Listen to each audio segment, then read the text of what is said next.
Hot mics. We got hot mics. Understand that? We got hot mics. And hot brews. We got hot mics. Hot brews. Okay, boys. Mics are hot. Hey, Jeremy, might want to pull the resi through the. It's kind of squished. I would pull it up to the front. Yeah. Back, resi management. Run it in the front. Yeah, that's run it in the front. If you want it to pack, you run it in the front. Also, phones on airplane mode. If they ring, nobody cares. Also, so if they're not, no biggie. Take a couple calls during this. Yeah, I got a Zoom meeting about halfway through this. I got a docu-sign.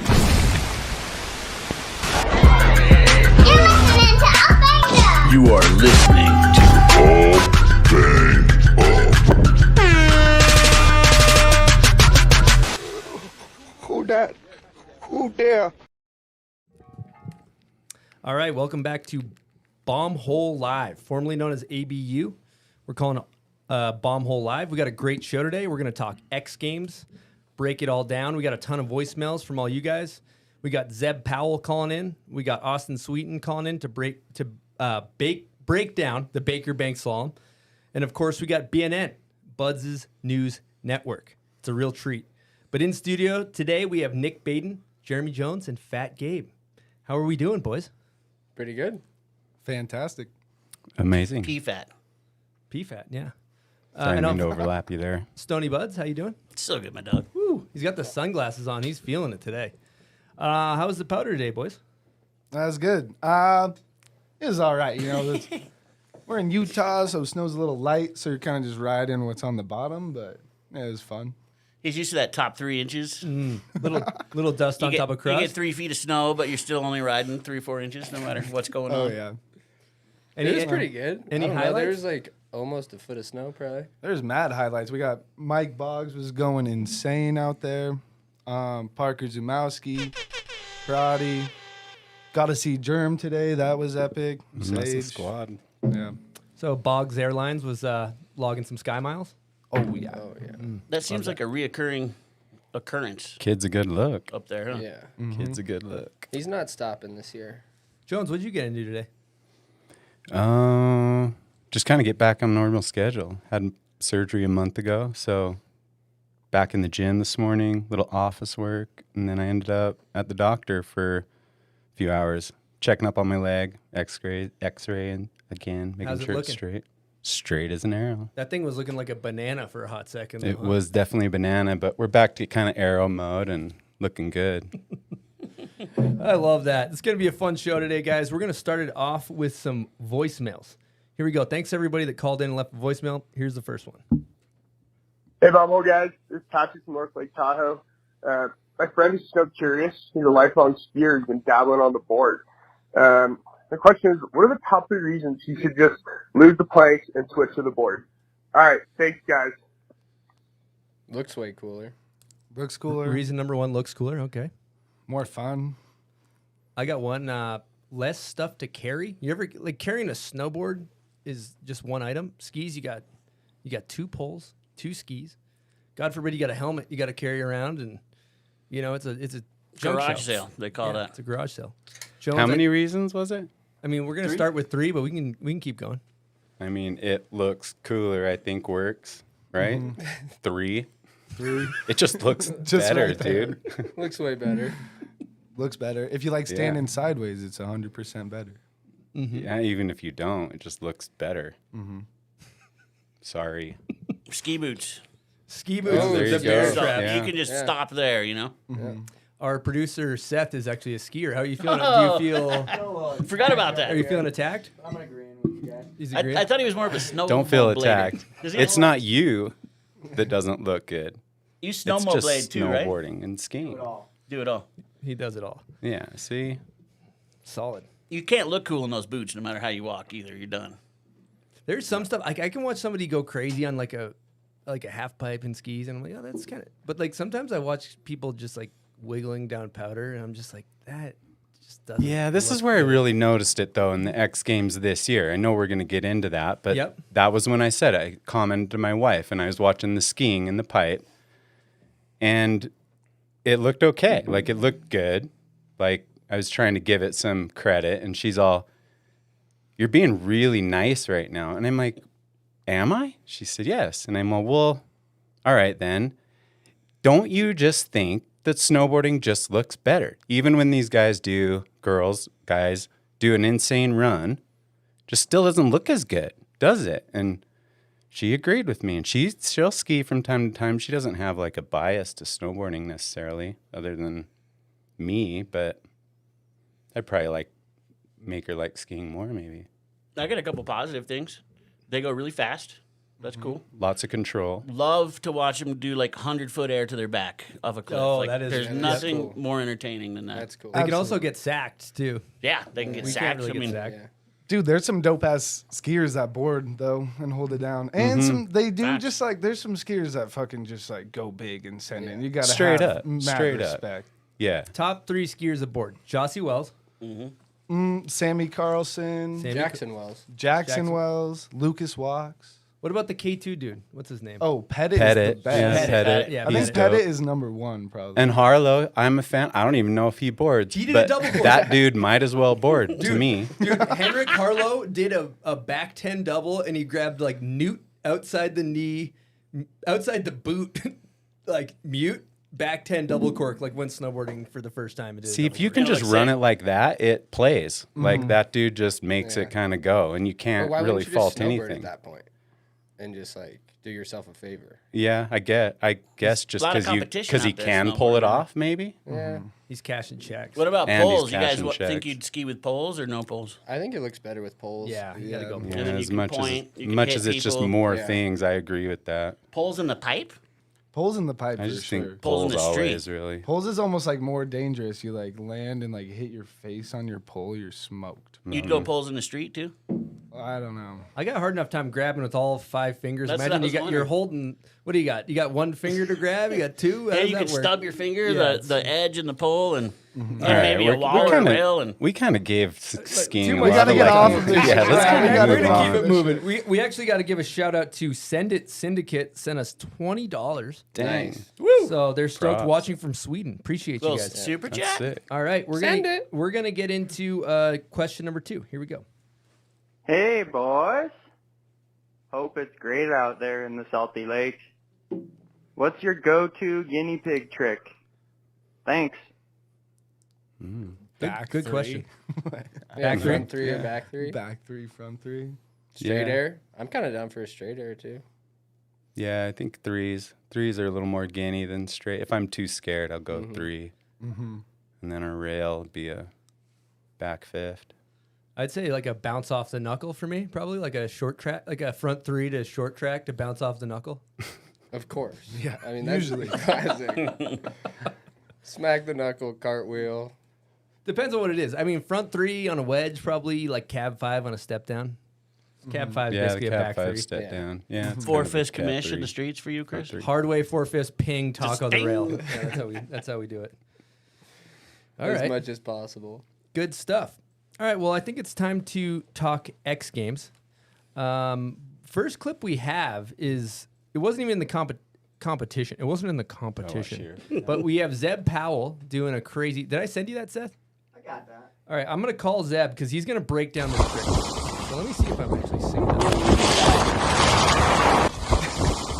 Oh, I'm not even connected. You know what? Let's break down a was that, couple a other front? clips. It's gonna Come back take. to it. Let's go back to that. We're a bit of a junk show. Rippy flip to back 1. Started off. Let's start off with women's big air. We got Iwabuchi. Put it down. She did a back 12 and also a cab triple. First triple landed a competition. How about that goggle sag? Everything's That sagged. everything good. sag is on Looking point. good out Yeah, there. Steve is nice. The triple cork was so good. Yeah.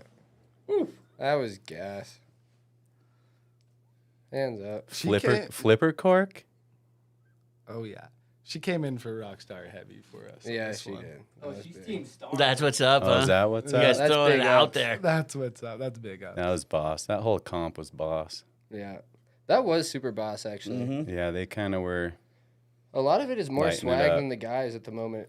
It was seems pretty like. swag out there for the ladies, I gotta admit. Yeah. More relatable for myself. I could like watch any of them, like Zoe's Switchback 12. It's like, fuck, I should I want to try that. Oh, that's interesting. can't Still watch- not Still relatable not very for me, but Well, yeah, still. but I get what you're saying. I'm not That's that sick. close, but it's like, damn, maybe I should fucking try that. Maybe I should. You can watch instantly you know watch what the it is, guys though. shit. You're like, I'm not gonna do any of that.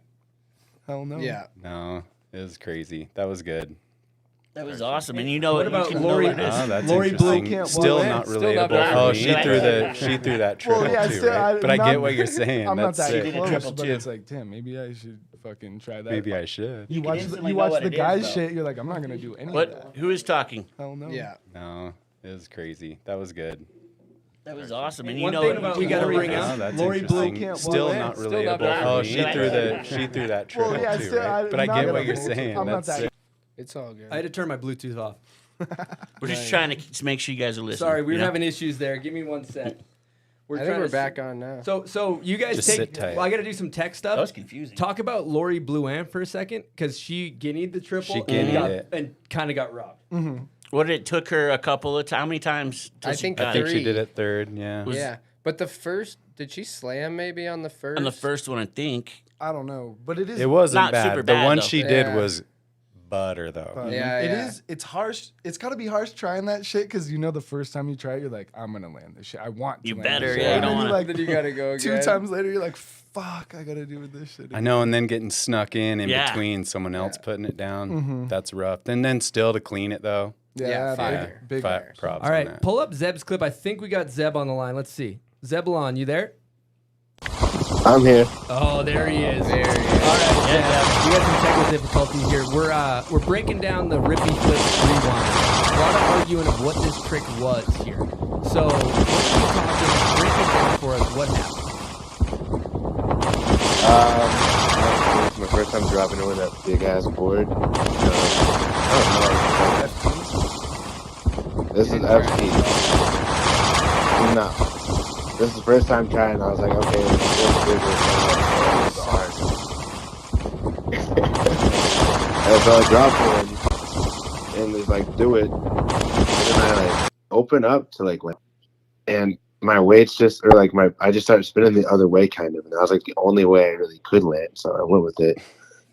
And then I landed and went away. And I was like, wait a second. I hadn't really processed it yet. I was just like, wait a second. I like went back one, not like front one. That wasn't 9. I'm still just kind of like chilling. And then I look at the clip and I'm like, holy shit. I did a whole ass like back one after I did front 7. Dude. It was like a full front So set. did that. So it's is Rippy 7. that a one and only? That is the one and only done it once. It's the one and done. Tried it again during the runs. Did not work. Damn, that's Hmm. See, here's the thing. My Flow thing state. is, I'm calling that thing a 540 because you go Rippy Flip 7, and then you bring it back. So then you're technically, it's a Rippy Flip 5, right? It's a rippy flip, late back one. Yeah. Yeah, so you'd go 540 would be your end rotation. Yeah. Hey, Seth, I think the audio is super loud on the Zeb clip. Got it. Cool. Okay. I'm It feeling. sounds I'm like the feeling board like controlled the trick, almost. the board. Like you're, That was my theory too. Yeah, you like That was caught my- wind, huh? Like a sail. you're sailing out there. You're sailing out there. Well, like son. damn sailing out there. I think the board, the nose had so much swing weight. When I tried to land it, it like redirected like where I was gonna like land or like where I was. Yeah, I don't even know how to explain it. All I can think of is a board and the swing weight. Really.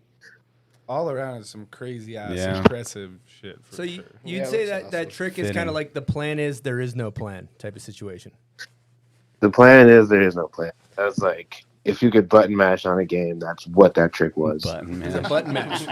That's I kind don't of know, how but you that's run your common game for out you, there, though. right? Yeah, it's kind of like flow state. You just run it, and you have confidence in that. So I think it's a little more calculated button mash. I get you though. Quick question, Zeb. When we were in Mammoth, you were describing snowboarding like water.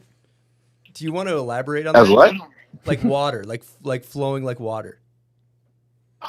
Man, I don't even. I was in a flow state when I was saying that. I don't know. If explain that. Flowing like water. Oh, amazing. Well, that was some flow state, Zeb. Yeah, Zeb. Yeah, no doubt. Big ups, homie. Well, thanks for breaking down that Thank you. trick for us. We got a bunch more X Games stuff to talk, but we appreciate you taking the time. Hell yeah. Are you guys getting to that Dusty clip? Oh, Where we it literally that's, looks like this next tricky. yeah. Throw that thing. Which one? No, we're getting the one where he almost kills his brother. We got. Dude, Sleeper's putting his Oh, that was neck out crazy. there. Pull up DH Sleeper. I think it's labeled Dusty almost kills his bro. Oh yeah, hip check. Putting his life on That thing's wild. He still almost puts it down. Yeah. Dude, hip check. I saw this real life. I think that was my favorite thing to see, actually, honestly. Question: how fast you going at that nuck? He even threw that into rewind after that, like He was late going rewind. He's that probably going. rewind. He was going really fast for that one because he ollies so early. He's got to make it over the knuckle. So my guess is he's going pretty damn fast for that one. Sketch. I mean, was wearing a Bonds t-shirt was all saying that day. maybe you guys go just as fast as they go for the jump. I definitely was. I was going too fast. I was going to the very bottom in this matrix. Well, Zeb, appreciate taking the call. We're going to talk some more clips, and thanks for breaking down that Rippy Rewind, aka the button masher. Of course. Thank you guys for having me. Thanks, Zeb. Right. Appreciate you, Zeb. bro. I'll see you next weekend at in Detroit. Oh yeah. Yeah, let's go. Heavy metal. Okay, see you there, bro. Hope you win. Peace. Peace. All right, Kid. we gotta He's mute awesome. that. He rips. Good kid. Good kid right there. Good people. Good kid. All right, Say let's that's good, people. let's keep breaking down X Games here for the people here. So we had women's big air. Obviously, we talked to Iwabuchi, triple cork. Zoe went back 12, switch back 12. Lori Blouin did the cab. What do you call that? The triple? I don't know what under. the rotation Triple is. under. Yeah, triple under flip. No and then rotation. let's talk men's big air because we got Cleveland Steamer. He did the Nollie Todio 14 and a backside 19. And then you had, he was going against Takaru. He did the front side quad fully dipped. How are we feeling about these boys? Did Marcus Cleveland fall the whole contest? The whole I contest don't never. think so. Maybe. I don't think so either. All I know that whatever this that one thing is, overscored, Todio maybe? triple is one of the coolest things I've ever seen. I kind of think they they gave him a little too much on it. I still think he won the contest. Too many points. But I think they scored that shit so high, so 49, early. I think, out of They 50. give him a 49. 49. And then homies are doing 19s and getting lower 40 or I don't know, just not up there. I was like, damn. I feel like it's hard if they He definitely throw a fat won score. the contest. That looks so. Here's dope. the thing that I think though, if the Lot of leg judges grabs happening, by the way. record that's knuckle huck clip, but the judges basically rewarding different tricks, I think is cool because it not just rewarding rotation. Whereas the fact that Cleveland did this Nollie Todio triple that is so dangerous and it's different. I'm kind of proud of the judges for not rewarding one more rotation, but I think there's a good argument on both sides. And this might be some shit on its own because it's maybe judges scoring someone against themselves. But I bet that Nollie triple shit was easier for him than Probably. some 19 stuff. And that's But just you me can't thinking really- about. But it looked No, way So- cooler. It can't be hard for one person just for the judges. No, for sure. I talked to Marcus because we raced go-karts the other day, and he said that he only has landed that Nollie triple Todio or whatever quad Todio one time, and it was in practice. And so that was his second time ever putting it down. And he no said one it was- else he has said ever it- done it, did right? not but he said it was Nollie, scary as fuck. He said that was I'm so much sure it was scarier for scary him as than a fuck. 19. Okay, that's crazy. And I'm no one sure else it has was ever done it, scary so as it fuck. has You to get couldn't- that. You just watch him That do shit, high. and it looks mad easy. So High you're like, score. I don't That's a even know thing. if it's Looks hard for mad him easy. at all. I'm stoked to hear him say that was hard because That looks so scary. it looks Back flip terrifying to everything. throw that nollie off of that at that speed and just that loaded. What do you think would happen if you tried that, Jones? I would definitely not have any idea or control of Where you stopping were it at at 3. I mean, I might know where I was at, but I would be like, oh, there we go. That's 4. We're still going. Or that's 2. I don't do a hit soon. Where do I hit? Yeah. I mean, that nollie is just a hard thing to control, I think. Harder than any sort of spin off your normal ollie, Yeah. When you're flipping, especially off your toes. He was doing backside ones too, and kind of nollie. Kind of I think nollie it might be yeah. easy. His shit I mean, I is- think once you find it, but like you said, does it really matter if it's easier for one person versus No. another? you don't see people spin off their nose like that very often. You see it. true. Most people True. spin off their tail, normal ollie. So he's definitely like stepped into a world where people are now going to go kind of mess with that and see what they can do with it. I think he's just Like you absolute guys. freak. He definitely won the contest. Yeah. Yeah. For sure. Yeah, I think so too. Just how on he was more than anything. Like, Yo, dude was just Smooth. on. Looked good. Grabbing. Grabbing a lot. Grabbing a lot. Takeru shit is. Yeah, we got a really Takeru ass. clip. Let's talk about Yeah. that. Because Dude, so let's that's talk. the thing. Like, Because like no, this. that's Marcus. We have Takeru. It should be. Did I not give you mislabeled? Yeah. like Marcus did his, and then that's gnarly. But like, Takeru's, he's doing 4 flips, comes around blind, You're just hanging back. You're just hanging. and edge Marcus out. already had a 49 at that point. So it's like, how are you Not a lot of supposed room to beat score it him? higher. Yeah. Mm-hmm. And since they weren't spinning the or scoring the spins, yeah, I can see him getting kind of pitted in that a little bit. Yeah, that's the thing about Takeru's trick and Marcus's trick, the Todio and the quad flippy do, is that when Is you, that what we're calling it? I don't know the names of this shit, but like when you're flipping, if it goes haywire, you're upside down. If you're spinning and it goes haywire, you can at least get your board under you. You know, like Takeru, if he does 3.5, he lands on his side, Yeah. which he's done before. Dude, he did that the year before at X Games. He tried that same trick and took them all to the side, and then was like, That's dicey, dude. "It's gnarly as so fuck." And then he does the same shit. Like, I think he bailed on 2 of them. Maybe one of them was kind of a hard bail. I can't really remember. But the fact that he did that shit was insane. Yeah, it's Yeah, insane. I feel like if you under rotate, it's so bad. Those guys are beasts. And then so yeah, obviously we have Cleveland Steamer, and then we have Takeru. Fuck, I can't even remember who got third. But we have let's talk about men's super pipe because of the snow. He did get third. Did you guys watch that? Yeah, I watched it. I watched that. It sucks that they put it on the snow and these guys work so hard and they can go 20 feet higher, and then you're watching. It's just like who's the tallest. Well, to who's pump. got the weight? Yeah. Because Well, they still Young went Gravy big, you was know? playing at 9. Oh, they Had true. to get the half pipe contest at 8 before it. Because it wasn't snowing on Gravy, huh? It was icy for Gravy. It He's was all good. icy for gravy. Priorities, It son. was dumping for the fine. pipe contest. Icy Gravy. Well, we got a pipe contest vet in here. What do you think about the snow contest, Gabe? Dude, I would have been straight bodied out there, probably going like 5 feet out. If you see like a Yumu riding that like that, and he's like not going that big, If he's doing a probably- 540, it's like the snow's mad slow. People are good at riding better when it's snowy, like people that are fire just riding light on their edge. Scotty still did some crazy shit, but I mean, all the riding, like back to this point of like everyone had to deal with the snow in the dudes. So it wasn't like one person had an advantage over another, other than what trick set do you have when you have a slower pipe? And Scotty clearly had a dialed trick set. yeah, I think he's just dialed. He's a little bigger. Maybe that does give him Carry some some shit, weight, but like maybe. maybe it was not. slower snow, I'd imagine, It- right?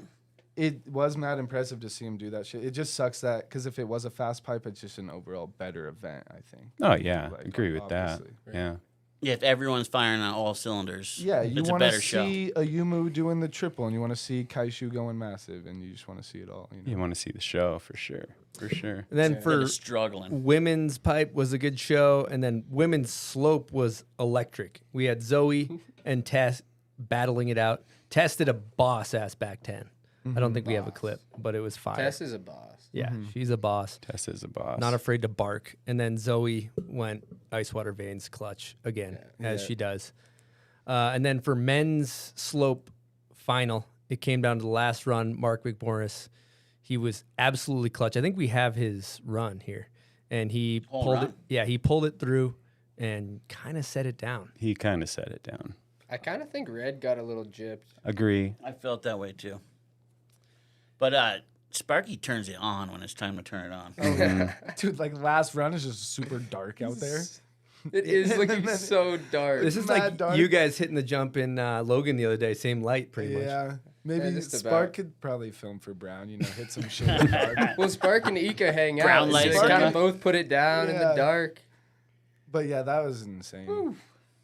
He's so Dude. good. Talk about Grease. a landing, huh? Like ready for the next. Yeah. You got to land perfect on that course too. If you That scrub whole it thing all, was perfect. you're dust. Yeah, that was a fire. Flawless run. Yeah, victory. that was a winning run, I'd say. I want to know what's going through his head at the top there, straight up. Like, what's he thinking? I want to know where that ice water veins come from. He did them all pretty perfect. Like, He the did. whole round. You He's think probably it's a just full like, this is blackout, the or one. is it like This is a where I lot shine. going on in there? I don't know what's going on. he's I'm got- I think curious. this It is could be his clean. space, and so it's like this is right where he wants to be. A little bit of like pressure, kind of that Sean vibe where you've laid a good run down. You can just clean up a couple things, and you know you Absolutely. can. He went big on that one. He's got 22 medals. This is his spot. Oh yeah, In most this one winningest event. X Good Games point. athlete. Yeah, he's Really? like, I'm in Yeah. my zone. Yeah, I think Now he he is. just This passed, medal was it. Dude. Yeah. passed Jamie. I think Jamie and him were tied. I believe he just passed Jamie Anderson. Really? So Yeah. snowboarders kind of have that one locked down? Yeah, we got it locked down. Yeah, weird. Yeah, and they told him you're the most winningest X Games athlete at the bottom. He's like, oh, I didn't even know. Thanks for telling me. Thanks for that. Oh yeah. Thanks. Oh, that's cool. That's pretty cool, huh, guys? That's cool. That was good. And then for Knucklehuck, it was great to see Haldor back on the podium.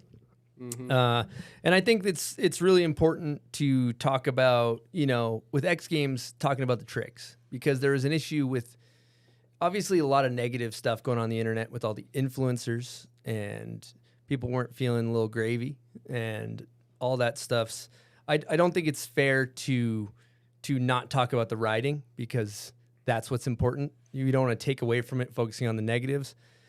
But yeah, I got some takes on this stuff. I can kind of start it off here, and you guys can open it up. But it's, to me, I think I look at Lil Gravy, Stony McBlaze, Snowboard Jesus. They're doing their thing. It's totally fine. They're entertainers. You know what I mean? Like, they do their thing on the internet. They have their little space, and that's totally fine. But when X Games takes them and puts them in front of us as the face of snowboarding, it's kind of X Games' fault right there. Like, X Games made the general public say, oh, these are who snowboarders are. And I think that was where it's not their fault for creating content. That's great. If you want to make a living filming TikToks, good for you. Like, that, you should find your way in this world however it fits you. But when X Games is kind of saying these are the people that are representing snowboarding, to the masses, it's a huge issue. And that's the thing I see when I look at the NFL, those analyst positions that you see, it's like Shannon Sharp, Dan Marino, right? You look at the NBA, the analyst is Charles Barkley.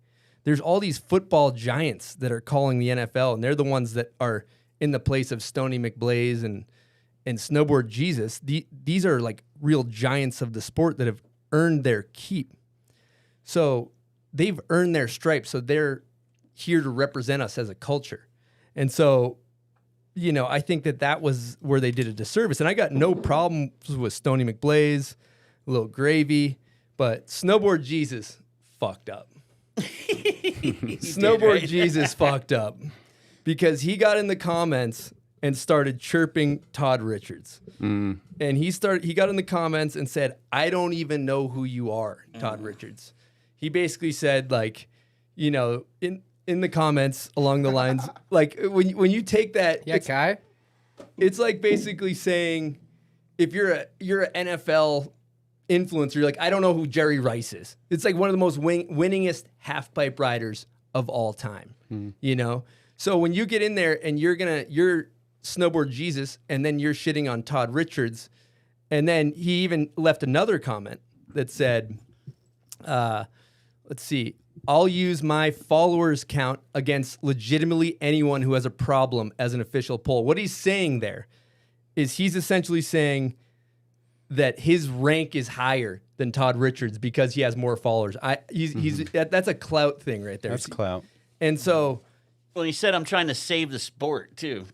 dude, It's like, The setting thing- us back, Come on. bud. Todd Richards is a monumental brick in the foundation in which snowboarding is built on. And if you're trying to flex your followers over Todd as your rank, you're showing your true colors.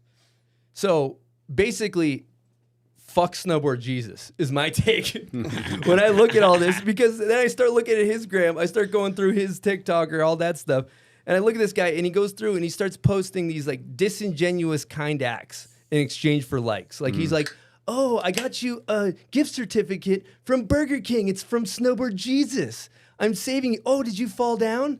I'm going to help you up. But first, let me hit record on my GoPro. and make sure that we're filming it. So it's like it's just not genuine in what he's doing. And so in a situation like this, where you're basically arguing, when you said that comment that you said, he basically said, I'll argue my following is bigger than Todd's. I'm more important than Todd, is what he's saying in that comment. It shows his true colors. He's not authentic. And in a situation like X Games, we need the ones who are the face of our sport to be authentic. We need the people representing snowboarding when they're representing X Games to be authentic. And Snowboard Jesus may be a lot of fucking things, but one thing he is not is authentic. And so that's really important for our sport, is to have authentic people. If he wants to go do his own shit and represent it on his own channels and do all his things, that's great. But we can't bolster him as the face of snowboarding when he hasn't earned a single fucking stripe. And that's my rant. I like Facts, bud. Amen. Facts. I agree, Hit 'em. but at the same time, like, or not at the same time, but X Games has been on this track Spiral. for a long time. A spiral down. So it's not like this is a huge surprise to me. It's just like, It sucks that X Games is the thing that like how the general public sees snowboarding, you know? Because they have just, I mean, it doesn't suck, but it has been for like the last, I don't know, they do goofy shit. Like obviously they're going to do some goofy shit, have some influencers come out. That's the way the world works now. TikTok's huge, whatever. So like that makes sense to me. And I didn't even think that was crazy. Like riding's Right. insane. I didn't Almost even expected. I was almost expecting some goofy ass shit to happen at X Games because that's just how it is these days. But like, that doesn't take anything away from the actual snowboarding. That's just how those people run their. but like also the snowboard events and whatnot, they're inviting like 8 people or something.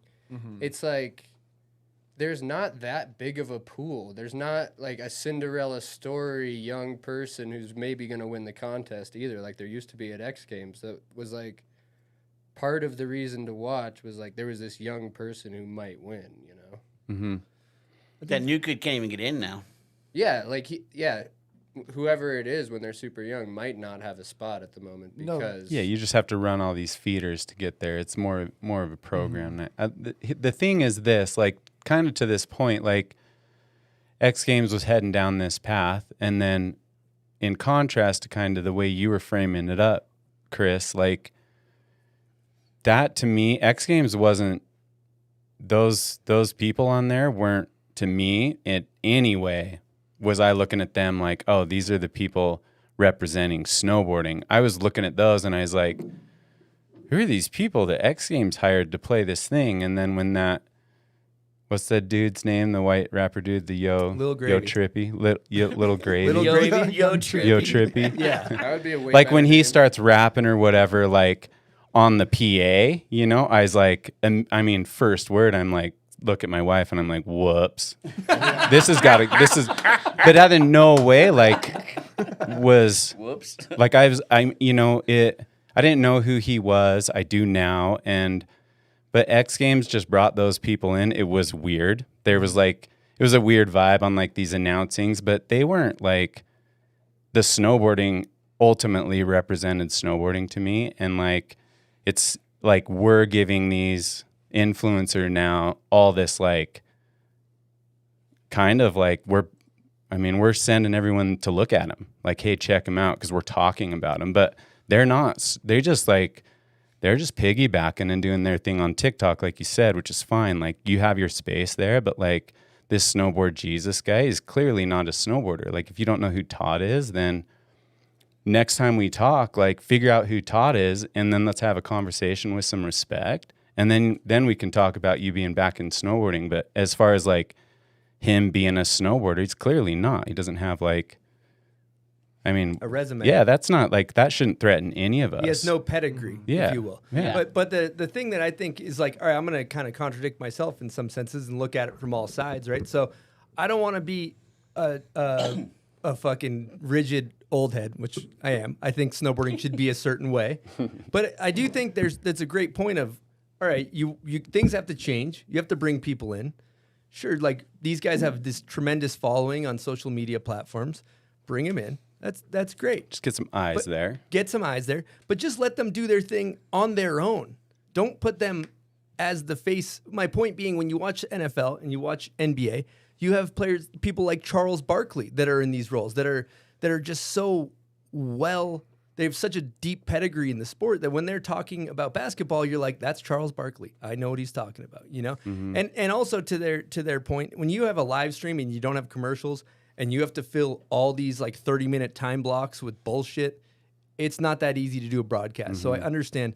But fill it with like bring in interviews with Mick Morris and bring in interviews with Jeremy Jones and bring in interviews with people that have built the foundation in which the sport is built on. Not people like Snowboard Jesus who don't know who Todd Richards is and who flexes their Instagram followers for their sense of self-worth in this space. It's fucking bullshit. Did you see how they left us too at the end? It was Stoney McBlaze, Snowboard Jesus, and Hannah Rad on a couch talking snowboarding. It's like, what is going on here? Yeah. Well, in that point, you're like, all right, how'd you three enjoy the show? Right. Like, what's your opinion? And like I said, I think Did you learn anything? Yeah, that's how we take it. I think, you know, we can hope the X Games will see this feedback and like respond to it, right? And next year make some adjustments and at least like bring in people that can help, like to your point, that can represent it, you know, put the Todds back in there. But also to that point, like I think of Craig McMorris, for instance, like Homeboy has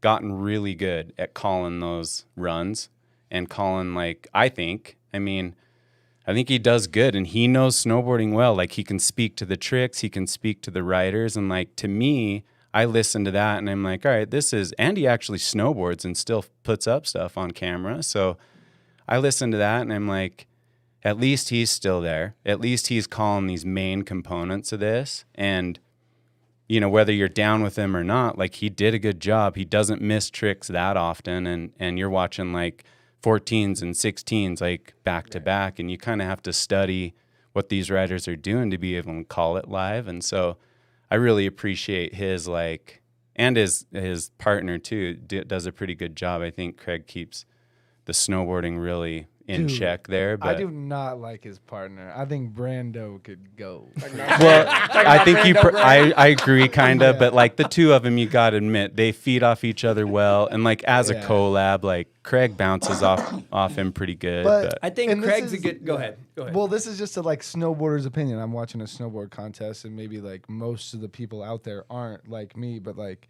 I don't mind Craig's calling tricks. I know he can snowboard. That's sick. Like, but then you're just listening to goofy ass Brando say some dumbass shit the whole time, and it sucks. You're like, yeah, I'm with you. Like, I don't disagree. Trash, I don't disagree. No, you know what I think? Trash. It's actually just trash. Like both of them together, it's just trash. You think so? Yeah. Like there is an easy duo that they could find of like people who could do that job. I would take. You see my point on Craig though. For sure. Like I think he's I improved. Respect that too. Yeah. I respect also being able to. I respect being able to call the tricks correctly because it is hard. But yeah. See, I like Craig. I think Brando is a little bit of a cornball. That's Craig my knows take. what he's doing But out there. Craig calls the tricks right, and I think he's got a great take. Yeah. We got Todd Richards on the line here. Oh. Yes. Todd, here we go. Todd, you got 5 minutes, dude. You got 5. We're bringing you for 5 minutes. How we doing, Todd? Let him go, buddy. I'm great. I'm about 30 minutes from Mammoth. And you in the my Audi? Brain is mush. Yeah, I'm in the Audi. The Audi. Right there. You got that seat back like Master P, just gangster leaning across the desert, or what? No, dude, I'm old. I can't see shit. I get my seats. I like Mr. Magoo. It's up against the freaking steering wheel. All right, you kind of went off on this rant, which we're not going to play it because you're live on. But give us the feedback from your point of view with this X Games stuff that's going on. Oh, we're talking X Games. Yeah. Well, I don't know. I kind of think that obviously X Games, you know, if we were back in the day as we were kind of coming up, and Jared knows this and stuff, like X Games was like, it was the shit, you know, to like win an X Games medal was kind of a big deal because number one, you got a bunch of coverage and it was like where all the people could come and like watch and like actually, I don't know, you felt like you were like accomplishing something in the competitive world and you were like, it was a big deal, you know, and it's kind of been a big deal for a long time. And then it slowly started to kind of like turn into like a circus, and I think this year was like the ultimate cherry on top of the cheesecake of like how whack something could be. And it wasn't the athletes. Like, everyone's ripping, you can't deny that the riding isn't like top shelf, but when you've got a couple guys that came into the X Games because it just sold recently, and you got a couple guys in there they don't come from this world, and they don't have a lot of time to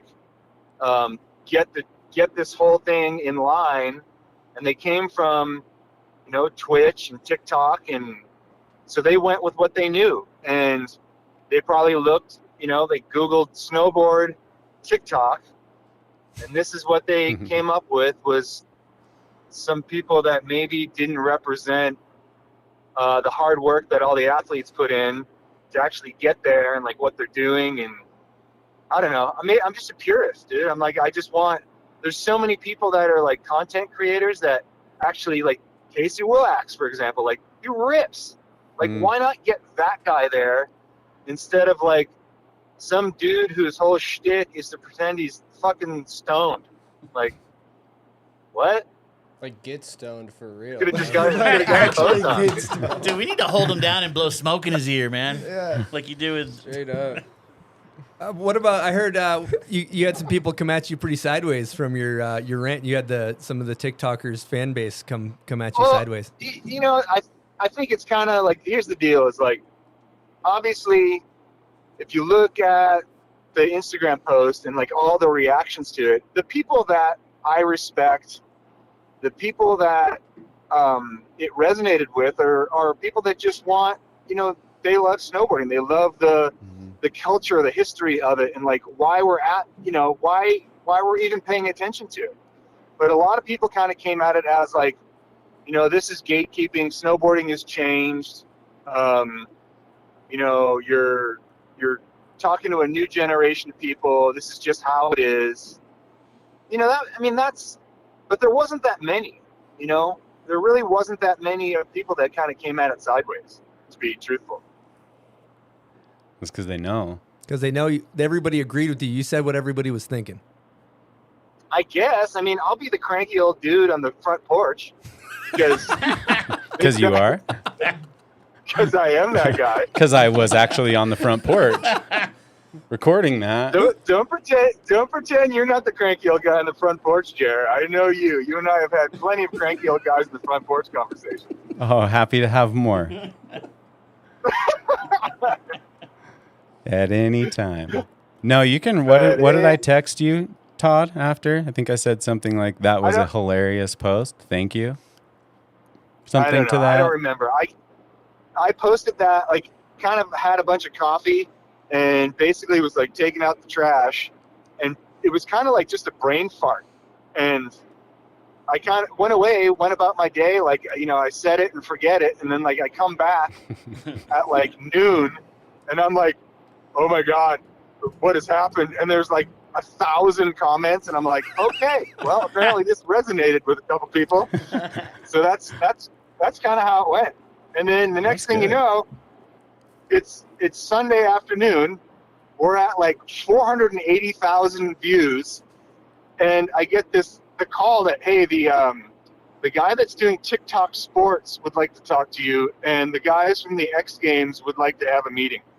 So I'm like, look, I mean, it's if I can be a catalyst for change, and I don't want to change anything but like a better representation of what these people are doing for the audience that wants it. If you want to have influencers and shit, have influencers or stuff, but like put those guys on Twitch.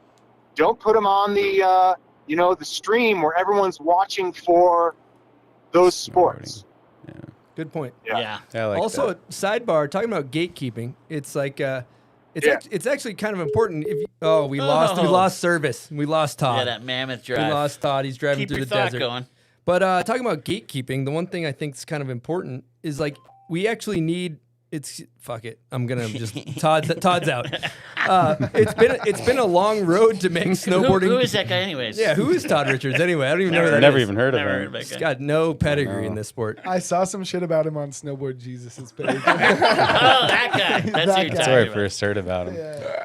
But like, it's been a long road to make snowboarding cool, right? Like, snowboarding was like initially it was in this weird place where it was like bashing gates and skiers, and like everybody was wearing like fluorescent gear, and then luckily we had people like Noah Selaznick and Jamie Lynn to like, they were like, oh, this is the direction we're gonna go, and snowboarding's cool, and thank God for that. So we actually need people to gatekeep snowboarding in order to keep it cool. I'm sorry, that's just the reality of it. If you care about the culture, Todd's gonna keep fucking calling. They shepherded us into the skateboard side instead of the racing side, and who knows what it would be like if they didn't do that. It'd be pretty wild. Well, part of being cool, and part of snowboarding being cool was that snowboarding wasn't cool to everyone else. That was like one of the coolest parts about it. Not sure where that changed, but it's still kind of that way for me. Like, snowboarding itself is like, I mean, it's still not very cool to a lot of people, and that is what makes it pretty rad to me. Good point. Richards, are you back? I'm back. Sorry, I got cut off. All right, Mountain ranges and whatnot. We're gonna wrap this thing up here in a second. What do you got for us?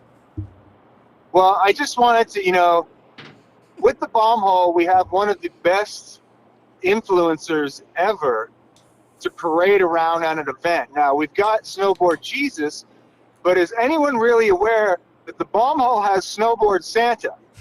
And, we all know that Snowboard Santa is far more popular with the kids. You tell the kids that Jesus is coming down the chimney on Christmas Day. The kids are terrified. You say Santa's coming down the chimney, and they are all smiles. So we need to use Snowboard Santa, and we need to parade him around because he already wears images of himself on his own clothing, so he's kind of got that one.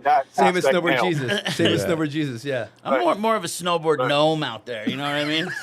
Snow gnome. Yeah, that's pretty good. All right, we appreciate you, Todd. All right, I love all you guys. I don't know who's on love. this call, but you have my love. Love you, Todd. Love you, brother. Thank you. Yeah, Later, Todd. boys. Yeah. Snowboard Santa. So yeah, you just got to get a hockey jersey with your own face on it. But we already have merch with your face on it, and That'll We work. got March. yeah, snowboard gnome. You can kind of get in that market. Start TikTok and keep her going. All right, we're gonna take a quick break and talk to you guys about Volcom. I think we got a Volcom ad, and we'll be right back.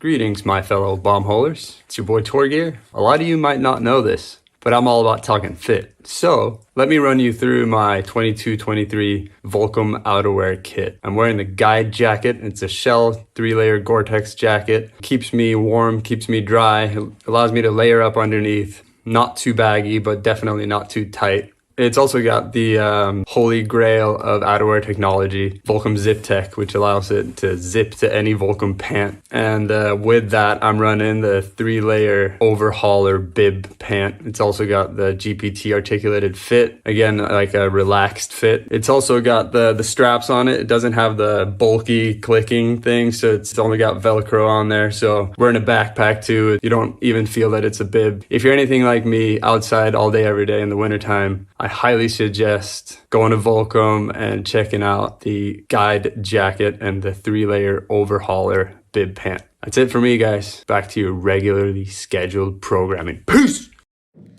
What happened? All right, we're back. Baden and Fat Gabe are... Nobody knows. We're not sure what they're doing, but they're not in the booth, so we're going to keep things going. Let's clack off. We got about 1 million guest questions. Clack 'em. So I think I got some for Jeremy. Let's just start off with this one. This is a good one for Jones. Hey, what's up, guys? This is Tom from New York, former Name That Video Part winner, not a big deal. I just had a quick question for you guys. Got a pretty stacked lineup. How do you guys avoid injuries when you go so big? I know all you guys are heavy hitters. You're always kind of getting wrecked, whether it's in the streets or in the backcountry. So how do you guys do it consistently and avoid injuries? All right, thanks so much, guys. Have a good one. Let me start on that. Jones, go ahead and take this one. Avoiding injuries, I think, is just learning to fall to start. That was just a habit of skating first for me, and then you're just learning how to roll on concrete. And then now I started teaching my kids. I taught them first just how to fall, to understand kind of what that was. And so I think that's the biggest component. If you know how to fall, then from there you got to understand your tricks and kind of know what the worst case scenario is. I play that in my head a lot, kind of like, all right, I can hook up here, go straight to my neck on that trees grater, and I'm dead. Or here's like is that like full commit FT that I end up there? Is it, so you kind of have these work throughs. That's kind of my process, is I sort of eliminate everything, from like the worst case down to like comfort zone. And then I just sort of get in there. If I can't get there, then maybe I don't do it. Another good thing to avoid injury is learning how to really make the call, like understanding what your level is and using your friends too to kind of gauge that. Like, yo, do I got this? And believing them if they're like, no, dude, you don't got it today. And like not being offended by that and just be able to say, yeah, all right, these guys know me better than anyone. Your friends generally don't tell you don't got it. So if they do, you should probably kind of listen. And then, I don't know, use your friends as your gauge, like the ones you trust. Good answer. That was a great answer. Yeah. You guys never really get hurt when you're in the zone, It's rare. Usually doing some dumb shit. You're never hurt when you're in the zone. You're doing dumb. That's when you get hurt, is when you're doing dumb stuff. You mess up. And I actually took a bad bail this weekend, knuckled the jump, landed, had the butt cheek spread. Oh, no. On each side. And then I actually had, like, I Stretched shit myself. And then, like, I tore my ass. A stitch? Buttgasms is what we call those. You got a stitch? I didn't have to get stitched, but it was like I took a dump and it hurt later. So, sorry, that was. But one thing to add to that is I think about, like, how do you avoid injuries too? When shit's going haywire, like you go off a jump and you're like, oh, that's not good. Like, you got to stay chill. And when you hit, you kind of got to, like, try to get your board down and just go limp and, like, explode. But, like, I feel like the people I see that get hurt a lot are, like, really stiff. Like, you don't want to be stiff. You're like, when it's going haywire, you're just like, this is going to be bad. And then you just kind of, like, squirm your feet under you and then just try to, like, absorb it. Yeah, minimize the whole blow by any sort of something first, right? Yeah, you go board to back, not just, like, stiff leg Johnny. Even if it's quick. It's facts. Yeah. Car accidents, drunk drivers, and people sleeping don't usually get hurt. Because their muscles they're relaxed. They're sleeper out there. And then they just take the walk. If you're all, they're the people that get hurt. So it's the same concept. Speaking of staying chill, we're going to get into another guest question. This is one of my favorites. We're going to give away a pair of Oakleys for this guest question because I like this one. So this guest question is presented by Oakley. I run the Oakley Line Miners, great goggle, and then I run the Oakley Mod 1 helmet. Let me grab. We got a pair of Oakleys going out to this fine gentleman that asked this question. We'll get your info and send it out to you soon. And here we go. This one's for Gabe and Nick. Yo, what's up? This is Dom from Park City. I was really enjoying the section in the tournament mag about the blazing and chilling, and I'd love if you elaborated on that because that's how my snowboarding has become the past few years. Whoa. Thanks, guys. Whoever that was, he is awesome. Knows what he's talking about. That was Dom. Knows what he's talking about. That was Dom. He said it. Thank you, Dom. From Park City. Smart man, yeah. Blazing and chilling. If you're not feeling it, you just blaze and chill. And then maybe you will. Maybe you're falling. Nick did this earlier in Logan this year. Was trying a trick, pretty big drop thing, pretty dope. Couldn't get it. He's like, I'm going to smoke about it. Next try. Laces the fucking trick. Amen, brother. That's all you need to know. Yeah, I think sometimes if you're feeling like blazing and chilling for the day, there's nothing wrong with that. So just blaze and chill. What kind of ratios are you guys running out there? Personal preference. I think what's your personal preference? They sound fluid about I'm more tobacco heavy, personally. Let's talk ratios. 90-10? I mean... In between That's 90-10 and 60-40. Right. So it's a big range. I'm a little more green than he is, but not that much. Yeah. I don't know. It depends. Time of day. Especially if it's like a party night, dirtier as the night goes on, you know? Got to keep your head on straight. If you're running lean, you got a low stash, you got to dirty it up. You got to dirty it up. makes sense. Fresh satchel. Never low you're on going, the stash. You're going green bean. That's like old school. Come on. Good stuff. I think about this a lot too. You guys are chillers, right? You guys are some of the best. And I think about some of my other friends that are chillers. They get a lot of sleep, and they're some of the best. And I Get feel a lot of sleep. I feel like there's something to being rested and relaxed, and then when it's time to hit the wedge, you got the vinegar because you've been chilling. There's definitely something to rest. That's for sure. Rest is like the best you can, when you're well rested, you're feeling pretty good for the most part. Agree with that. So blazing and chilling. I heard So blazing and Kazu chilling. will sleep on his snowmobile and rest up out there. You ever seen that guy ride? He just You ever wakes up. He'll wake up from a nap and do that. Yeah. Mikey Rentz will do it. Take a $5. Says Fall asleep anywhere, huh? Take a $5. He can. It's insane. I'm gonna fall asleep for 5 minutes. He has 10, and you're like, there's no way. He'll fall asleep, wake up. That's a $5. Inside 10 minutes, he'll get 5 minutes, and he's like, good. And he's ready to go. Super impressive. Impossible feat for me. Yeah, that is impressive. And you're talking out in the sun, too, right? In the sun, In the back sun, in back anyway, country. in the snow, on his sled, under the tree. Dude, I've seen him do it multiple times. Sleepy Stevens, Scott Stevens. Oh, yeah. Sleepy Boom. Stevens. Torgear, Bergam, sleeps anywhere. Mm-hmm. And these guys are the best. Mm-hmm. And I also think they're probably dreaming about Scott's Tricks? dreaming about tricks. I He's know that dreaming much. tricks. Whereas you got me drinking a bunch of caffeine, stressed out, can't land shit. You're not going to take a 5-minute nap. Hey, what about the Switchback Rodeo? Huh? A couple weeks Still ago? riding high. I don't know about Still not riding. landing shit. I'm Come on. Still riding high from that. I'll tell you that right now. As he should. He wants to see you guys hit some salts. Oh, Runky wants to. Oh! That's Oh, a hit some Salt? salts. Where are the salts? Oh, my gosh. I love Quick those request. things. We had a huh? hockey tournament. We had a hockey tournament, so I took a bunch of salts. Sometimes there's some in that. Can we cupboard. call Runky maybe? Yeah, well, we're gonna call real quick. We're gonna call Austin Sweetin here because he just went to Baker Bank Slalom. We're gonna break that down. So hang tight for a second here. He Hang should be ready. Ear scratcher. Yeah, so legendary Baker Bank Slalom just went down last weekend. Some great heavy Who mopped hitters that up? I in haven't there. seen that. Did Austin? Harry Kearney, I think, won. Harry wow. Kearney. All right, let me see if Austin's on the line. Clinical. Austin, you on the line? I'm on the line. Congrats. Woo! Sixth place. You got to turn off your YouTube or you're going to have an echo. Here, one sec. Amateur radio Okay, I'm caller. on. Yeah, that's an amateur move. Dude, first he time fi- caller, but First time he fixed that quick though. oh yeah, it's an honor, boys. Big fan of everybody in the booth right now. I think everyone's a big fan of you, Austin. Miss you, Austin. Ditto, Kid brother. got Dude, a couple of heavy hitters. Yeah, kid got a 6th place. How we feeling? Dude, feeling good. It was a whirlwind of emotion. I had a pretty aggressive tomahawk both qualifier days. So luckily In course day two tomahawk. well, the first day was a knee to face exit course tomahawk. Ugh. Hike back up. And then the second day was an in-course tomahawk to like manifest like Michael Jordan mentality to get to the bottom and somehow snuck in there. Made finals. Made finals. My man. Love to see that. So who was like let's hear break down turn 5 for us because I heard turn 5 was a killer. So turn 5 was kind of like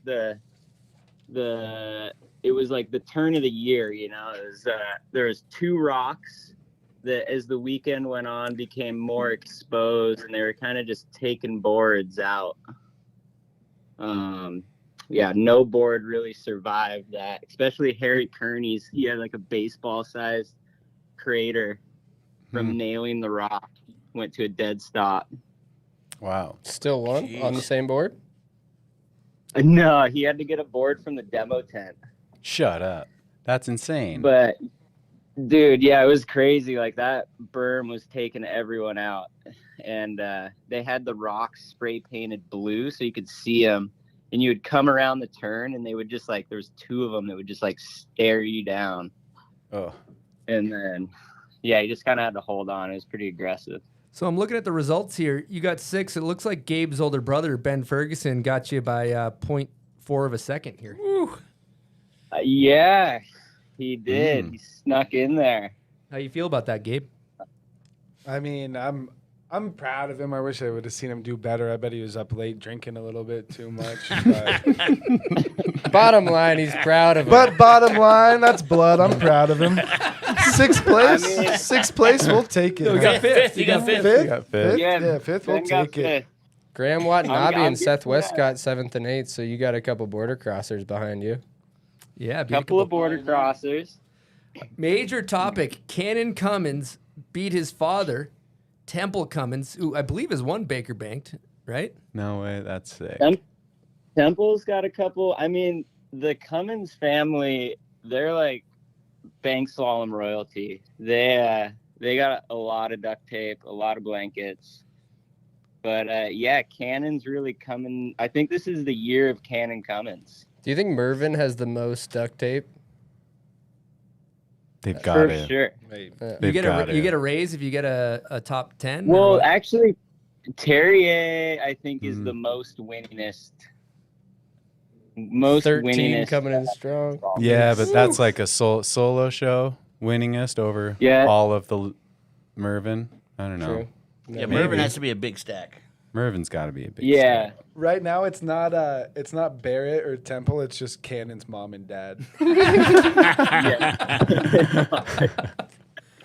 That's good stuff. That's got to be a good stat. I bet Temple feels pretty dope that he got mopped up by Cannon, though. I bet it's such a good feeling. I'd be hyped. Dude, I mean, they drop it like qualifiers. They go alphabetical order, so they drop in one after the other, and it's pretty sick. Like seeing Cannon rip through the course, and then Temple, who is still ripping Baker harder than most of us, and is like, I don't know how old he is, like 40, 48 maybe. So it's a beautiful thing. I'm going to run through the names real quick just for people listening because not everybody can see this. We got Harry Kearney winning the thing. I think he's got a couple podiums, or at least a couple wins, I believe. Chase Josie Halfpipe Rider got second place. Darcy Sharp, Slope Dog, coming in third. Nice. Hagen Kearney, who I believe is a Border X guy, Ripper as well. Oh, yeah. Brothers, absolute Ripper, came in fourth. B. Ferg, brother of Fat Gabe, came in fifth. We got Sweetin, who's on the line, in sixth. Graham Watanabe, sorry if I'm Seth Westcott. Watanabe. Well, yeah, what's his story? I actually am unfamiliar with his Border body of work. cross hog. Oh, He's he is. been around for a while. Border cross. He's a Border X hog. Seth Westcott, Pierce Smith, Cannon Cummins, Nils Mindich, Curtis Cizik. Shout out. Kurt what? What up? Nils had a bad run, huh? Felix Dirksen. Nils, all right. And then, you know what? I got to get into this. Phil Jacques and Austin Visheimer and Scott Stevens holding it down for the Street Dogs. Yeah, Phil, that's pretty sick. All those guys, that's sick. Austin's in. Where'd you see Austin? Austin Viz got 25th. Yeah. Yeah, Dude. Biz was looking sick. He was like big headphones over the gogs final. Yes, dude. He was looking good out there. Big fan. What a G. Looking like he'd be in the Forum 8. What was going on with... yeah. I heard Blair had maybe best line in the rocks. Blair attacked that rock. He went... What did he do? He went low, like below the first rock, and then just kind of like aired up and caught the berm like bull pocket toe side and just like railed it so hard. That's dope. He's got a great he's toe usually side. contender. Yeah, his toe side maybe is one a of the thing of best in the beauty. game. And then for women's pro, Tess Critchlow, Audrey Hebert, and Elena Height in the top three. First two, I think they're border crossers. Is that correct? Yeah, I think they're from Whistler maybe, or Canada, some border cross racers. Respect. Coming down to clean up. What about give us the best Katie time of the day. Kennedy, There's a look cool at that. story with that. Oh, yeah, so Harry Kearney won pro men with a 113.49. But Centimeters. Oh, no. It's time. Yeah, time. Rides a 150. It is a But, race. It is second. a race. Anthony Shelley and the junior boys kind of gave Harry a run for his money with a 113.47. Wow. 15 years old. No way. That's a threat. Yeah. Kid's a threat. That's a threat. He's getting promoted to the pro division next year. How much did he smoke all of his opponents by? Big gap. Oh, dude, like seconds probably. What place did he end up for pro division? If he were to transfer the score over first. Yeah, he would have won he everything. beat him. He beat everyone. He would have beat Best Harry time. Journey. Give him the duct tape. Sorry, Give him dog. the number Give one. the tape. Yeah, what's up with that? Time of the day. Is this kid on a Mervin or Time what? of the day. Yeah, what's he riding? Dude, we might have to get him on a lib. I got a question. What do we got to do to get you on top of the box, Sweetin? What do you got to do next year? Wait, on top of like the podium? Yeah, what do you got to that get roll of Sweetin tape, win? son. Yeah, how do we Dude, get? I might need to put on some weight. Honestly, That's easy. there's a You could ask Gabe There's how a to do bit of that. a Gabe's got some pointers for you on that. All you do is eat, brother. So is it weight, eat as Austin? much food as There's you plenty can. of little guys though that get the duct tape. Is it weight or is it technique? Like if you are actually feel like you're moving slower down this course, I've never been down it, so I'm ignorant to it. But if you are slower and controlling those turns, obviously speed is a thing. But if you greasing that, like you're going to be faster than just like weight, right? Yeah. So I agree, but I think the hiccup here is this year at the bottom of the course there was a couple 100-foot flat section. So you need someone to throw you a sandbag out of the last turn, basically, from the trees. Yeah, I need a sandbag. Or For we the get straightaway. He's a sandbagger. Yeah, catch that 50 pounds, get a little extra, get a 100th of a second. Maybe Sect has to come and sponsor the LBS. Yeah, we'll sponsor the flat Be section throwing a couple people medicine weights ball from out. the side. for sure. We'll fling weights if you can catch it. You basically do max bench press right before you drop in, and it's combined highest. Yeah, we'll come You up can with lift. something. I like this Bring Lowest the time. protein and collagen in. for sure. People This are is having good. fun. Throw you a big I'd old like to, couple Big Macs. You can wolf them down, stack some A pounds. lot of good ideas coming out. Mm-hmm. I like the sandbag toss. I think that's crucial. Just falls over. Seems like it'd work. Other Take 'em out. legendary bank slalom news too. Johan's son Milo. Yes, I What- saw what, that. What did he win? What did he win? Milo. Oh yeah, Johan's son Milo. He won the Amateur man. amateur men. Wow. Another proud dad. And then you Yeah. got J.F. Pelchat's daughter Juliet. She won Yep. amateur women, right? Really? Amateur women. And Juliet's younger sister Billy, she actually qualified first in pro women on the first day. Damn. Good day for second generation snowboard families. Yeah. Yeah, second Jenny's turning Incredible. it up. Good look. Good stuff. Well, thanks for Yeah. giving us the rundown on the legendary Baker Bank Slalom. How did Stevens look on the course, by the way? I know you were dropping by him. What was his Was he vibe at one the top? foot through that thing? Okay. Stevens, shout out Scott Stevens for getting clips in the startup game. He was. In the start shack. They're going racer ready, and he's got phone out filming Aaron Black. Right before he dropped. He seemed to be enamored by your extremely long cinch as well. Can you walk us through that cinch that you had going on with your jacket? What kind of cinch? It was a that? sample. It's like a 24-inch cinch hanging off the back of his jacket. Dangler cinch. Yeah. Yeah, I don't know. It's just cinch swag. Cinch thing. swag. Is that going to be in production? Is that a hood cinch I or a think so, waistband yeah. cinch is the question. Hood cinch or waistband Is he cinch? running no cinch? that a or full is he body cinching cinch? No, it? as tight as it'll go. We're talking 24 inches of slack. On his hood. Is it a hood? Are we talking I don't know hood? where it's all coming from because it seems like that would be way more than your head. When I saw it, I was wondering where the fuck it was all coming from. Cinch. I don't sag. know. Well, I just cinched it down so my hood doesn't fly off when I'm boarding. But yeah, I didn't realize it was so long. Until Was that all in the so hood sleepy. before you started tugging on it, or was there a little bit already? No, I think it was all in the hood. We're debunking the cinch. Debunk this. Okay, good stuff. Well, Sweetin, thanks so much for chatting with us. Really appreciate Dude, thanks you. for having me. And You guys Thanks too. for letting us know Thanks, the cinch with the Sweetin. cinch there. That's, yeah, thanks that's for good breaking stuff. down the cinch. Really Oh, appreciate yeah. that. It's going to be a big year for the cinch. Yep. Big cinch here. Yeah, we're looking to get 3 feet of cinch. Possible Who was your hazmat. personal favorite from the weekend? Did you have one, Good Austin? question. Good question, Nick. Ooh, a personal favorite, probably Cannon. Good answer. Mm-hmm. Spawn. He's going to be my He just, favorite like- too, and I didn't even see it yet. Mm-hmm.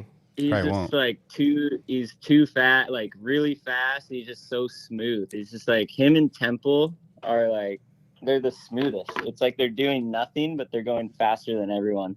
So sick. So Spawn of Greatness is the guy to watch. Okay. Mhm. All right, we're going to wrap up Legendary Bank Slalom Talk. Thanks for calling in, Sweetin. We appreciate you. Bye. Austin. Thanks, Sweden. Bye-bye. Later, bud. Later. All right. Before we get into the best part of the entire show, we're going to talk. Do you want to get into it, bud? Whatever you want. Okay. Actually, let's run through some clips and then get into it. All right. So we're going to talk about Autumn Headwear. Basically, Autumn is a supporter of the show. They make great beanies. Either you guys ride for Autumn? Nope. No. Low res, baby. Low res. Okay, well, this is not a good time to plug low res because we're talking about Autumn. It's owned by Click Worldwide. Click Worldwide. Brad Allband. I think B Fox has some ownership. Sam Taxwood, Big J Little World. It's a great beanie company owned by snowboarders. They make a good bomb hole beanie. And if you're interested in picking up a nice beanie, head on over to autumnheadwear.com. Their motto is Style Matters. And use promo code BOMBHOLE for 20% off your next beanie. They got Rezzies. They got little Sailor Jim Fisherman Friends. Fisherman buds. Friends, we're calling If you them want to now. run that low kind of whack look, you can get some of those. So head on over to autumnheadwear.com. Use promo code BOMBHOLE, 20% off.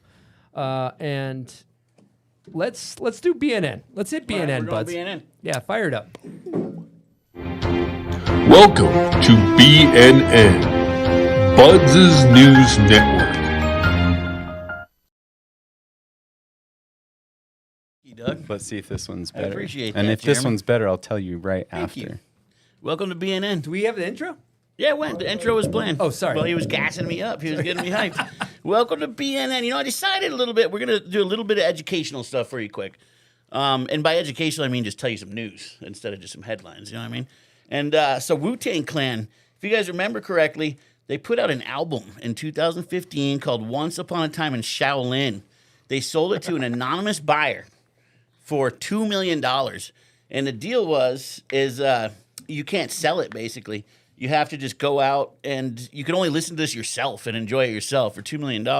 What sucked was, it's kind of ended up poorly. This guy, Martin Shkreli, bought it, a.k.a. Pharma Bro. Turns out this guy's a horrible person. Mm-hmm. He raised the price of the drug that actually cures AIDS from like $17 and made it up 5,000% so people couldn't actually get their medicine. Dude's horrible. Karma kind of came around on this dude. He got securities fraud, and the government came for him, put him in jail, and in with that, the Wu-Tang's album got put in jail pretty much too. And RZA was stated saying, just like many of the Wu-Tang members, the album has spent many years in incarceration. And turns out 4 years later, this guy owes now the government he had $4 million he owed the government. So he didn't have too many assets at this point. So what they did was they figured out, okay, this album is pretty much got to be worth that. So the government figured out how to sell it, and they found a buyer. And in July, a new group actually picked up the album. And so what they want to do is actually figure out how to get it out to the people, which is pretty rad. So we all might have a chance. But the problem is Riz is still not down. The whole point of this album is to basically, you got to enjoy it maybe in a museum or something. You know what I mean? You can't just listen to it and buy it. So they're thinking they might make it like an NFT program. They bought it for $4 million. I think I have a photo of the crew that actually bought it. Look at these guys. There's one guy has his hood on. They're all excited because they're part of the Wu-Tang now, but RZA won't even take their call.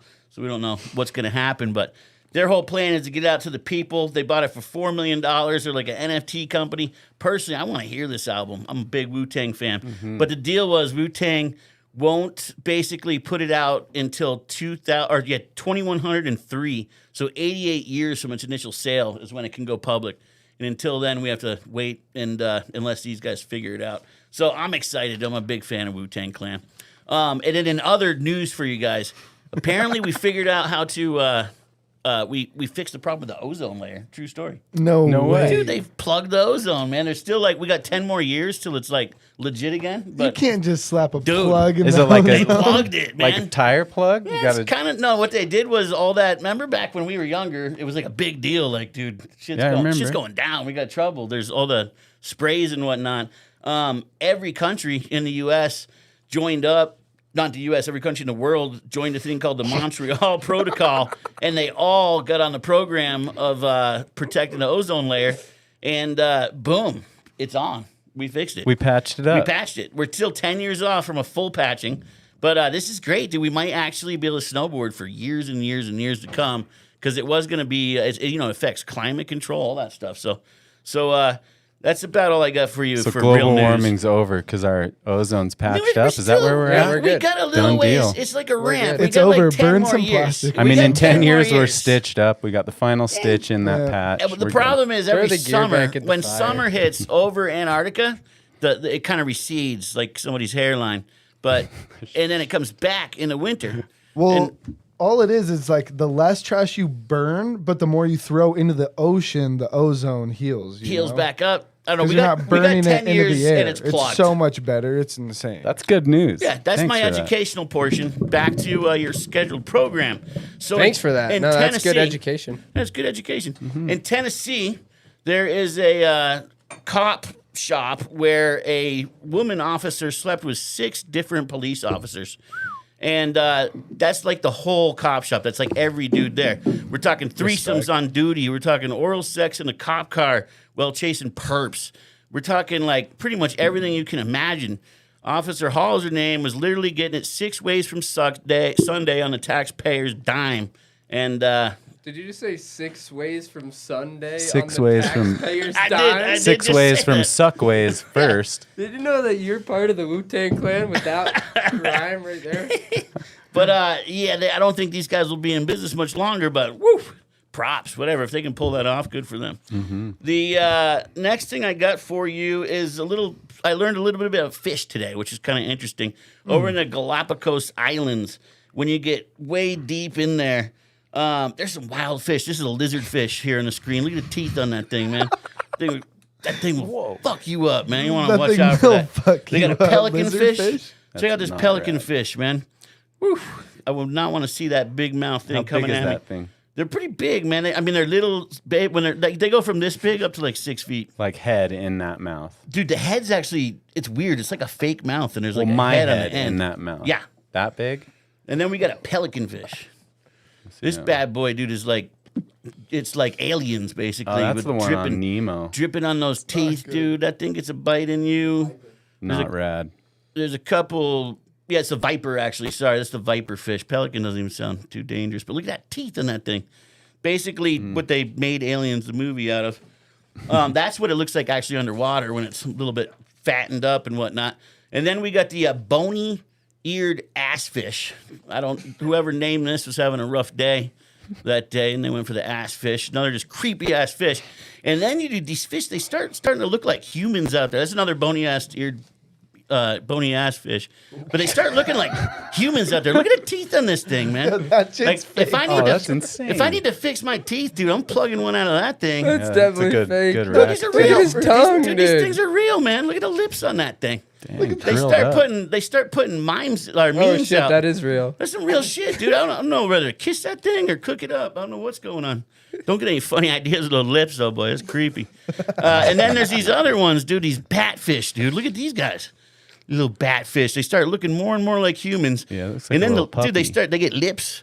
They get these lips on them, and then, dude, and then there's like this big. It has this the lips. See the lips. They open the mouth because they want to meet up with the long nosed. I don't know what they're up to. And then they start looking more and more like humans, dude. It's crazy. Look at this next batch of. Look at these guys. Holy shit, man. It's crazy out there in the Galapagos. But yeah, I got some more news for you guys. We get out of the islands. That Ferg fish looks scared, dude. I don't know what's going on. But your lips all look real good. Thank you, Drake, for that art. And so in your news today, this guy went to the hospital and he said he got a hole in one. Oh, that's a different one. This is a run through a wall smelling salt ad. We'll do that one next. Chompy. Chompy's got a shot. The next shot in the run through a wall. Chompy hit the run through a wall. That's OG Chompy. That's Chompy. From Warbington. He ran through. He took a smelling salt. Shout out to the Warbington turtle. Shout out Warb's turtle. That's Chompy. not actually Chompy, but God damn it. if we were to give him a smelling salt, that would be him running through a wall. So let's get to the news. Is next folder. Hole in one. This guy goes into the hospital, and the golf ball was in his anus. Oh, geez. And it actually started creeping up his intestines, and it was a whole ordeal. But he did survive. A whole ordeal. So this next one, there's all these potholes, and they decided they were gonna. You can't read that, but what it said is Wanksy, like Banksy. So they started going around to all the potholes and doing art on it, trying to get the attention. They did penis art on every pothole in the city. Try to get attention to get them fixed. The next one at the zoo, dude, they had a problem with the parrots. They were caught encouraging each other to swear at the guests. So they were all basically linking up in the corner, just talking shit on people, getting nasty. They had to shut them down and separate them. This guy, they thought they were going to bring in a unicorn to the party. It turns out it was a donkey with a dildo on his head. This pug, there's a little pug on the ground. It's hard for us to see, but you guys can probably see it at home. That little pug in the front had a big ordeal, 4-hour standoff with the police. And I don't know if you guys have a pug? I have pugs. I don't know if you've seen them. They're pretty chill, dude. That must have been a pretty interesting scenario going on over there. Gabe has a pug too, actually. Pugs are wonderful, wonderful dogs. Much respect. So this homeless man steals the EMS rig to go to the strip club. Just smart. Afterwards, dude, you can nap, you can hydrate, whatever you need to do. Whatever you need to do. This bad boy, this guy, he did his PS4 in the weight in the vegetable section. So he only paid 9.29 euros for his whole PlayStation. Smart. Try it out. Try it out when you're out there. See what happens. Put the sticker on. I mean, I'd ring you up. On Canada, there's facts that no one is being named Karen since 2019. Facts from the Canadian officials, which is kind of tight. It'd be tough going out there. That's funny. The next guy we got, this pig in Australia steals 18 beers from campers, gets drunk, and fights a cow. Smart pig. Just another fucking night at the campsite Hey, in man, Australia. Sounds like Baden on a nice, Yeah. That's Friday good night. bacon right there. It's good bacon. This guy thought he was buying a poodle. Looks like your boy's dog. Alexander. Alex, but that one, he actually got a ferret that they souped, they got all put on steroids. What? It's actually a ferret, the one on the right. Gotcha, they tricked him. Poor guy got home, he's with this angry ferret, all curly. This guy, 450-pound man arrested for hiding weed in his rolls of fat. Oh, man. I gotta try that. Have you ever done that? I was wondering that. Fat Gabe's. Never tried it, but I'm gonna try that. You should do it in Utah, dude. You get in trouble out there. This guy, priorities. Mm-hmm. Beer and babies. Got to keep those coldies Yeah. safe. Kids, she's hardly even attached up there to one hand on the baby. The beers are safe. Beer is not Clearly. going down. Nope.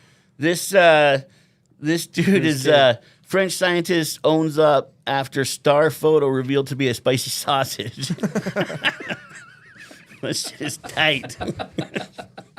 This guy got his chick a cake for the first time she farted in front of him, which is kind of tight. It's important in those moments. You know what I mean? Yeah. When your girl can finally let loose. Or when you can in front of her. Yeah. I mean, that should be date one, but. That should be, but unfortunately, it's not always like that. Oh, speaking of chompy, dude. Richard Bacon denies snorting cocaine off a blue Peter tortoise. I don't believe him. Keep that guy away from Chompy, man. We don't need him doing lines off the back of the tortoise. I don't believe that guy for a second. We got, she declares her vagina squeaks when she walks after her new super vagina treatment. Squeak, squeak, squeak, squeak. Oh, my God. There we go, some Florida activities. Florida man arrested while trying to warn Space Force about battle between aliens and dragons. I'm sure they were hyped when this guy rolled up on them. Yeah. Fucking get out of here. Florida rapper, he gets pulled over. He couldn't find his ID, just gave him his mixtape. I feel like, what's his name, would Gabe, do that have you ever down done in that? Florida. Just take this. Yo, watch. Here's my Just true pop life this in. link. Pop this in. Look, peep this link, son. This watch guy, this video. He got arrested for driving his car into the mall. He was trying to travel in time, just like our boy in Back to the Future. Oh, he Doesn't survived work. that. Doesn't work. So we're going to play a little game. Oh, I got one more for you. Florida couple arrested for selling tickets to heaven. And these guys are legitimately out there selling tickets. They got taken, when they got arrested, they had like $5,000 on them. And it was a whole ordeal. But man, Did they get to keep the $5,000? I mean, what's wrong with that? Yeah, I guess if people are willing to buy It's it, the same buy as into it. you guys buying that. But they had like a right? bunch of meth on them and the $5,000. And So they were just loose. they didn't actually have tickets. So we're gonna play a little game because we're talking about Florida here. You have to decide which one of these are really real headlines and which ones aren't. We'll go through them quick because we got a lot more to talk about on the show. So, Florida man woken up by a man who broke into his house and began sucking his toes. Real or fake? Real. That's real. Florida man puts rabbit carcass in ex-wife's mailbox as birthday present. Real. That's fake. Fuck. Florida couple trapped in unlocked closet for 2 days. Real. That was real, and they ended up having like stack of feces in the corner. And the whole time they weren't locked in there. They thought they were locked in there because they were in so much meth. They're pooping. They're peeing. But it was open. The door was Open the whole unlocked. time. They were in there for 2 days. Florida man sets up bear traps, flamethrowers around the yard to keep neighbors out. For sure, true. Real. Fake. Come on. Florida man parks smart car in the kitchen over fear of Hurricane Dorian would blow it away. Real. Again, That's real. Yeah. That's real. Florida man dressed as Santa Claus gives free ice cream to children. Real. I'll It's go actually fake just fake. That because of doesn't your happen in pattern. Florida, There's a dude. pattern here. They don't do that in Florida. I'm not getting the pattern. Florida man throws his own feces at a Miami-Dade judge before acquittal. Real. True. That's true, too. Florida man tries to steal 26 cars from Pasco jail parking lot just after being released. Fake. That's true. Dang it, your pattern changed up. Dude, there's no pattern in Florida, man. No, your pattern. No. Order. The Florida man damaged his neighbor's house attempting to tow it to the dump using his own pickup truck. Real. That's real. Florida man shoots alligator with gun during the Gator Olympics. Real. That's real, too. Florida man offers police department lifetime supply of cocaine in exchange for release. Real for That sure. was real. Florida man accused of drunkenly driving lawnmower on the highway. Real. That's real, too. Florida man steals lobster from Stop and Shop, vows to start a lobster revolution against the government. Real, why not? That was fake. Florida man attempting to run across ocean again for the second time washes up in a human-sized hamster wheel. That's real. Real. That is real, and it happened twice. This is great. And I feel that's like all BNN. of those are real. Welcome to BNN, Buds' News Network. Hey, You guys Florida's are over coming there on. Will doing you sketchy stuff. throw with me one of songs. We haven't hit a smelling salt. Huh? Let's No. go. Let's go around the horn here. I just You re-upped. get a sub. You get a sub. You guys we just hit a freshie. I don't need to hit another one. I'm learning how to control it a We little get bit, one. actually. I'll You find want- that other one Yeah. later. Yeah. Yeah, all good. What up? We're back. Yeah, we're back on air. Jones is that was hitting one. Go close up on hardcore, Jones. dude. Yeah, that was hard, buddy. See the face he was making? Looking for a fix? chilling? Back. We're back. Buds, you gonna smack one? Yeah. Yeah. Oh, there it is. Woo! Dude, right? It was like 3 whips. You gotta whiff and sniff, and waft. Yeah, I like that. If you crack it and, I like the and like shared one. press it in, you can almost feel liquid. You can, Oh, yeah. God. Sucking It feels through. wet, yeah. All right, we're gonna get this thing back on the rails after a beautiful BNN. You know what I might start off with was though, good. Buds? We actually have a good guest question. Let me Let's find go. it real quick. Okay, this one's for Buds. We're gonna keep you in the hot water seat. Oh, I Buds. got a guys question. Here we go. This one's for Eastone. I want to know your favorite golf club. Love the podcast. Thanks, guys. Favorite golf club. Can I phone a friend? Whatever's in the box that Chris gives me. They call it a box. They call it a box. Let me tell you something. Whatever's in the bag. Whatever's in the bag. He's surgical with the driver. He's just ripping bombs. I got 2 hole-in-ones in my day. I mean, not you guys can't say that. When he makes solid contact, it goes. But it's not often that I'm making solid contact. But when I do, All right. it might go. You Good actually stuff. have 2 hole-in-ones? I do. Are you lying or is that for real? Dude, I'm not lying. Similar hole too. Somehow I Step totally believe down. it. Oh, yeah? Yeah. The step down. One in Burlington, Vermont, and one in Vail, Colorado. The best thing is when he texted me, he's got two Step down God. two hole in ones. He spelled it WHOLE in one, which is like hole. Yeah, He got the whole. That was autocorrect, dude. Siri. Siri. It's All right. the whole thing. We're gonna keep it moving here. Let's get into some heater clips. First things first. We got the guy flying into the tree. I can't even remember what we got. Tanner Hall. Do you have that one? No, this is a good. I'm not sure what happened here. This guy just kind of miscalculated. Oh, dude, I've seen this. Full tree. That looks like Mount Bachelor. Batchy. Is that Yeah, Bachelor? Like Batchy. I don't know this kid. Meadows or Batchy? Look how flat it know who is. it That was is. perfect tree, though. If it's Yeah, the it kid was. I'm thinking of, that he's actually pretty fucking dope at boarding. Do you think He's that probably was trying that. intentional, like the Travis Parker clip in Afterbang? Or? The flipped a tree. Homie I was, think he just homie got was off. trying to lace a clean front five right through those things. That's what I'm thinking. A Bachelor is hard to tell which way's going downhill and which way's uphill. Okay, come on. A little buds. bit, dude. You can get confused out there. Borderline landed, though. Yeah. Yeah, he kind of did. You should have done a tree direct. I Yeah. mean, Good stuff. that's A little 100% butt check respect there, right but- there. All right, we're gonna get into. We're gonna talk bottleneck. Sage just dropped an edit from. I think it was like just past month in Utah. Kind of went dummy. We got 6 minutes of A grades to Smashing Pumpkins. The whole thing's a Smashing Pumpkins. Yeah, it's a That's good song. dope. We got Nils doing. You Back fuck When with that, He Was E-Stone? What? You liking the Smashing I'm, Pumpkins? I'm down with Smashing Pumpkins. I like that. I mean, some of the songs, you know. Yeah. What about you boys? You feeling the Pumpkins? I don't know if I'm feeling the pumpkin. I'm feeling some of the tricks in this though. There was a bunch of dope. Let's bunch of just dope roll clips. edit. Can You we gotta roll give him a edit? chance. We don't you got know? edit. We just got No, asset. for sure. I think the video's sick. Yeah, this is Sage going first try, cab 9, Buck Chulo on a little step down. in, Oh, Bucky Chulo. Yeah, this is in up Grizzly or Guardsman's, I think. That's Well, looking shout out sick. T Hall, Guardsman. right? Right above the cabins. Yeah, I think y'all like Oh, that. the cabins. Greasy. Yeah, right Martin some Campbell. Aspens. Yeah, he front 7 too. Martin Campbell. Yep, and then he serves up a nice little front siete. Woo. I was That's thinking nice. like, Is that Logie? no, that's right up Guardsman's. That is. There's a lot of snow. Yep, I haven't watched. It's Bottleneck. been Is that snowing. right above the lake? Buds, it's been snowing It's up there. been No, snowing this year, That, buds. that hit. Right above the lake. That hit looks a lot different with that much snow. You can go But that's anyway the cab. now. That's by the cabins. It's not the one right above the lake. No, it's a different one. Yeah, it's not the MFM zone you're talking. Mm. I shouldn't be. The I'm one by leaking the spots. cabins doesn't even normally have enough snow to do stuff Yeah, like that. true. It's normally Rocky Chulo, if you will. Shout out Germ on that bottleneck shit. Yeah. Big Germ's the shit. He gets it done. Mm-hmm. Straight weapon out there. It's. I've heard he's Back in done. that. Lethal weapon. I've heard. Lethal Weapon 3. Didn't you quote saying he's your favorite photographer? I said he's one of the best to come out, but Ole's still. Okay, good. You know what I mean? Yeah, good point. But Germ's he's just on a major up and come coming. up. Like Yeah. he's dope. Yeah, he's dope. He comes Germ with a is steed. sick, dude. Yeah, Germ's mad he's, sick. he's sick. Yeah, we- Ollie. Agreed. Germ is a Germ is epic. incredible human being and great editor, great filmer, great photographer. We got T. Ricky dropped a little project called Accoutrement.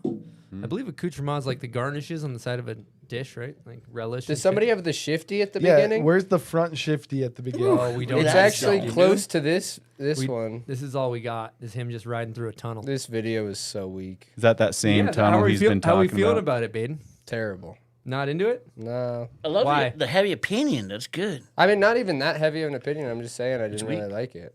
But That's an opinion. yeah. That tunnel reminds me of a tunnel in Poland. Did he? Is this the one he talks You know about in a video, and then he's like wasn't able to do it or something? This is the one he's gone back to. Do you know anything about this tunnel? Zero Not sure if clue. Buds was there. I mean, that's a sick. Like you just that hold them tunnel's to a higher sick. regard. Is that? Dude, for sure you tunnel's hold, sick as for fuck. sure you Like, hold them to that a run high is epic. regard. You see him go 90-foot backy just off some AK spines. It seemed like he was just doing dreamy AK. Dude, the walls power are line. closing in. That's tight. Yeah, he's If beast. Buds was there, he would have had diarrhea on You're the in side that of tunnel. I would have stopped right there. Pooped right there. Right in the tunnel. Probably right on the wall. A little bit of shade. Cole Taylor might have thought he died in there. Got hit by a train. You never By a know. snowmobile. Snowmobile he thought was coming uphill or something. So pretty good on T. Ricky. Baden hates it, but all good. Move on. Honestly, move for on. T. Rick, Yeah. Baden's It's just all trying good. to. I mean, I'm not even Ricky's just talking trying to have a smack. chill day. You're not. You're not. he's being I'm just true. saying I'm not a fan of it, but whatever. Yeah, that's fair. It doesn't go nothing against anything. Was he sandbagging some Natty Select lines in that too? Well, I think some of the shit That from was that really video happening? was like just during his runs. If Mm. that is like. But I I mean, I don't know. The homie's like... He's not sandbagging anything. He's not sandbagging anything. If you go ride the face before the contest, before everybody else does, that's sandbagging. That's not I don't think that's really he's probably done that sandbagging at when Jackson. He's probably done that at the other one. when He's it's probably like done them your at event. It's all good. Whatever. When it's your event and you ride Alaska that much, like he's probably ridden that Yeah, shit it's a his bunch. shit. It's like you kind of have that privilege, you I kinda guess. get that mad privilege. respect, Yeah. honestly. If Yeah, he's and you putting gotta- on the whole event, There's a it's lot like, of faces in Alaska. Here's the though. deal. But you got to make sure a for face sure. can ride. You got to make sure it can kind of handle that kind of load, and like someone does, don't you think? Yeah, no Somebody's hate gonna for do that. it. I don't even know if it matters because I feel like he's ridden so much of that Tordrillo terrain probably anyway. You know, he's just like kind of been up there a bunch. Well, let's be clear. Mad respect, Of course. but it's sandbagging. Little bit of sandbagging going on. Yeah, it's fair. T. Rick, big fan. Hey, if anyone's gonna sandbag, might as well be He can T. do Rick. whatever he wants. Yeah, he can do whatever he wants. There comes a time where you kind of earn the right to Yeah. throw a sandbag. But in at the once in a same while. time, it's like, don't put out that video, dude. Like, we've seen Art of Flight. Like, you don't need to put out the accoutrement video just to put something out. Like, Hakuna But Matata. I mean, yeah, it's fine. Hakuna Matata, music fucking good? win the natural selection table and move scraps, on. though. Like, it's good. Like, to see a little B-roll of table scraps. I guess it depends on how you put it out. Yeah, Right? I kind of disagree. I'd rather, I don't know. Just, I mean, it just depends on the person and how it's done. yeah. Like, I'd like those skate edits recently. Like, you'll watch the part and then you'll of see just stuff. like all the raw, and it's like 20 minutes. But this is the part. No, I see that. Yeah, it's a little apples to oranges in that comparison, but I don't know. I kind of like seeing, Everything around it, whatever. yeah, of my Things that like go of my into favorite it. people. I wouldn't mind sure. seeing their like B grade stuff just to see. Totally. And often, or like sometimes it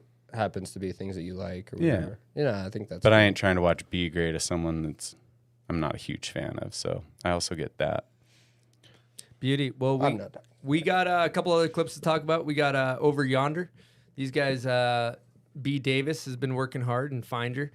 It's kind of an underrated web series as far as I'm concerned. I watched this. I wasn't like not sure what to Dude, that expect, and I shit was is- like, this shit is heat to put it out mid-season. I like seeing Sage and Finder and these guys like filming in season, turning it around, dropping A grades, putting it out live, real time. Sexton tried to That's sick, 40 by that the thing, I way. think. Dude, Brandon Davis is... He ran he's that been putting on it knobs.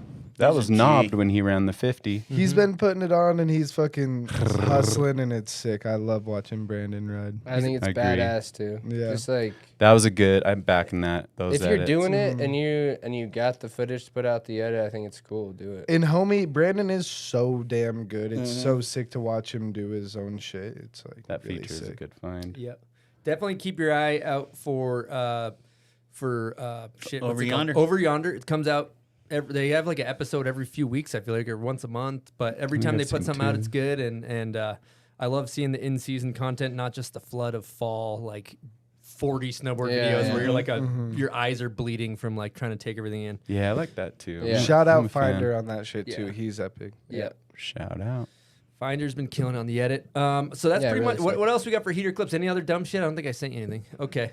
All right, we got a Seattle slew of voicemails, so we're gonna try to rip through these things. Let me see what we got here. Blazing and chilling, we talked about. Here we go. Coaches.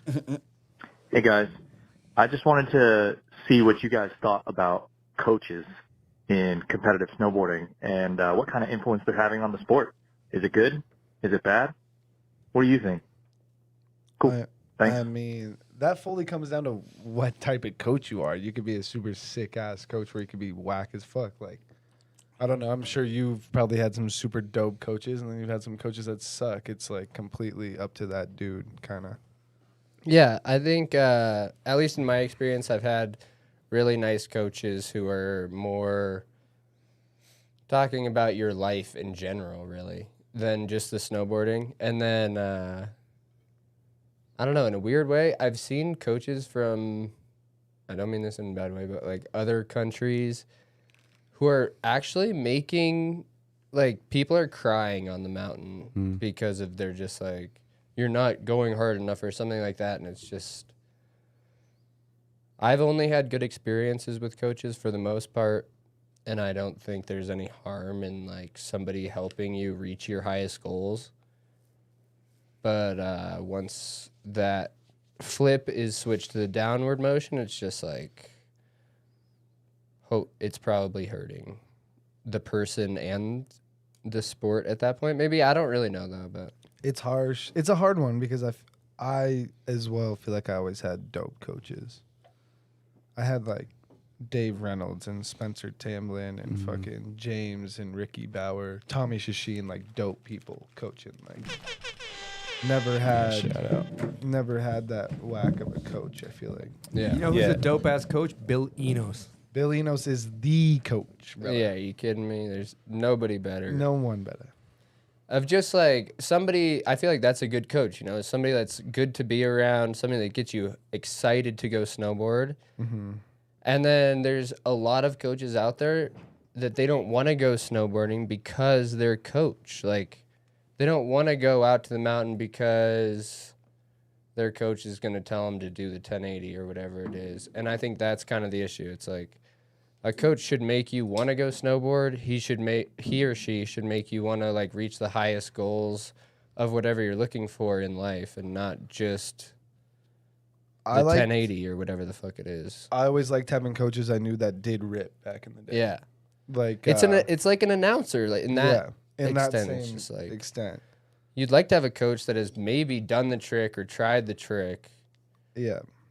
Or something similar. I straight up had a Sean Palmer video game on the PlayStation 2, and Tommy Shasheen was my favorite rider because he had a green coat. And then I like grew up and was riding half pipe, and he was my coach. And that shit was the dopest shit to me. Yeah, it's like, badass. It was so sick. Mm. But then I don't know. You do. I think I was lucky. I don't know. I think I was lucky too. with just having cool people around all the time. I had a good friend that was now actually owns a snowboard shop in Massachusetts named Luke Kessler.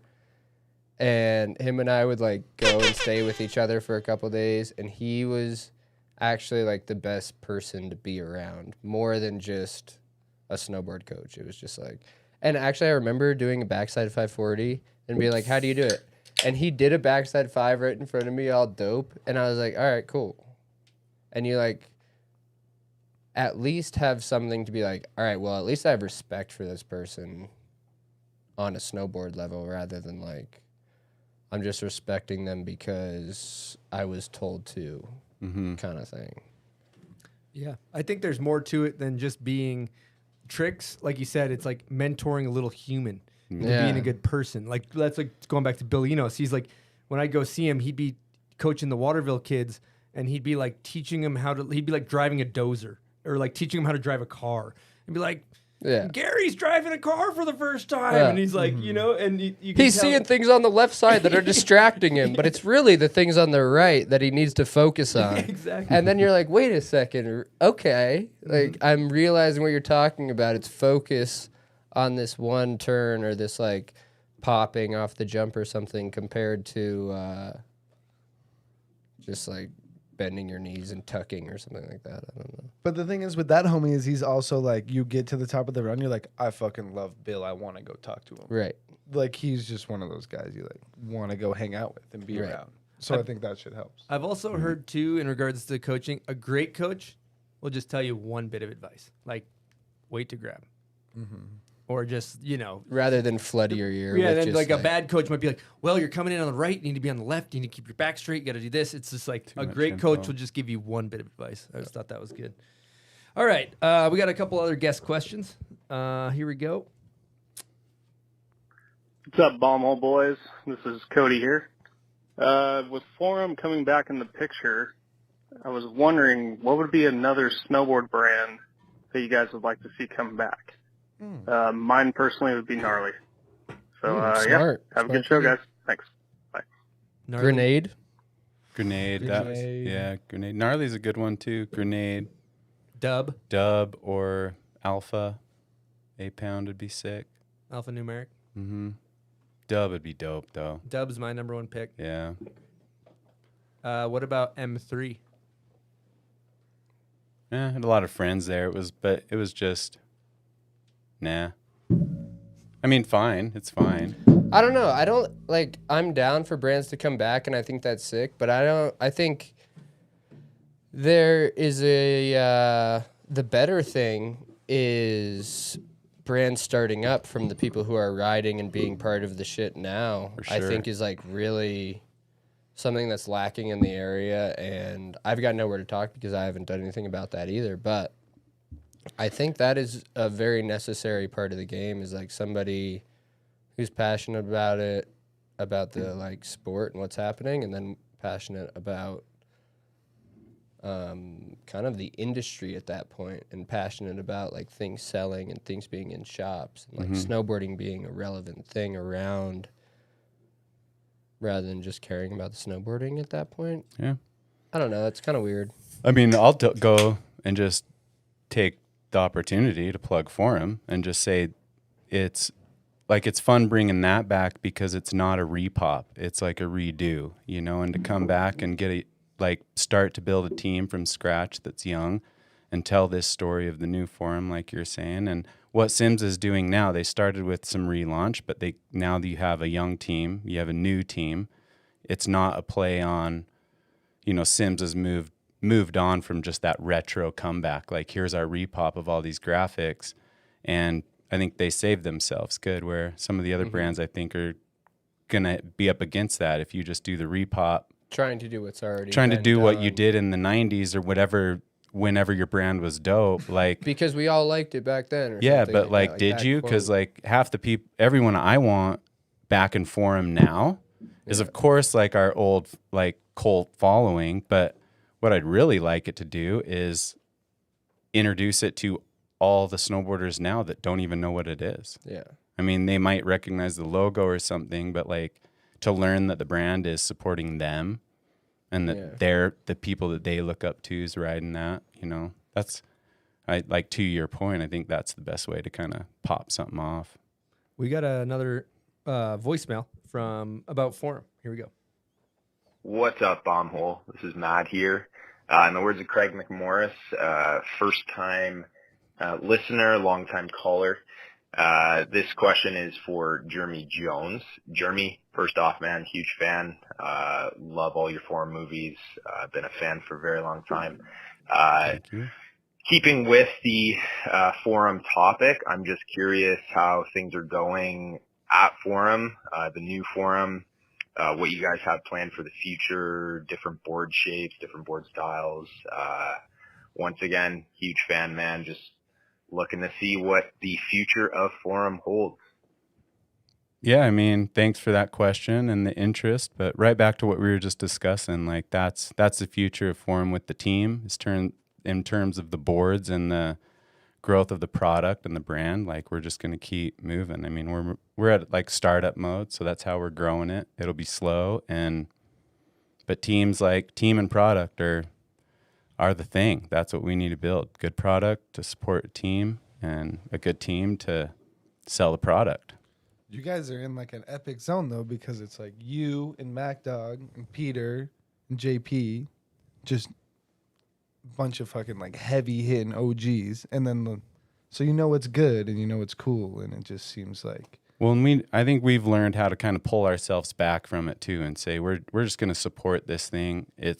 I mean, we'll be there when we need to be, but like we're not trying to sell this thing. We're trying to grow it and have the kids sell it, you know, ultimately. But we got to start somewhere. So you come up with board line, drop some boards, start telling the story. We couldn't afford a team, but we'll get there, and that'll be sick. I mean, that's what I want. I want a team. I want to make videos. I want the team to be like a family, you know? Yeah. I see Denver or repping that shit. It's epic. Denver's the G. He's been repping it and killing it for us. It's been really good. Yeah. Big fan. Sick. Good Steve.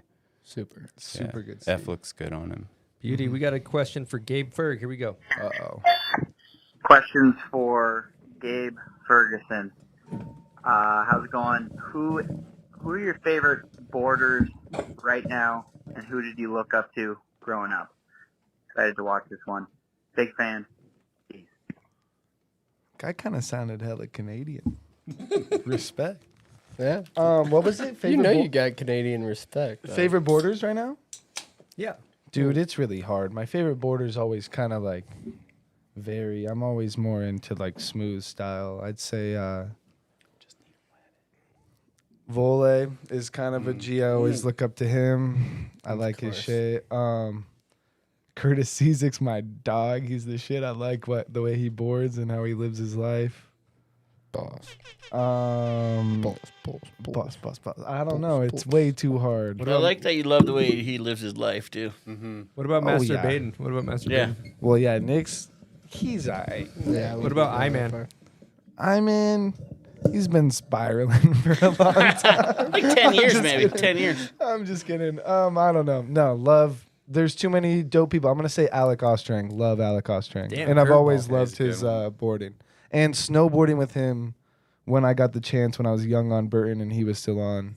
The shit. Kind of like changed shit for me. He was a big influence on me and Ben, I think, and he's the shit. That's a good Nick, answer. who you got?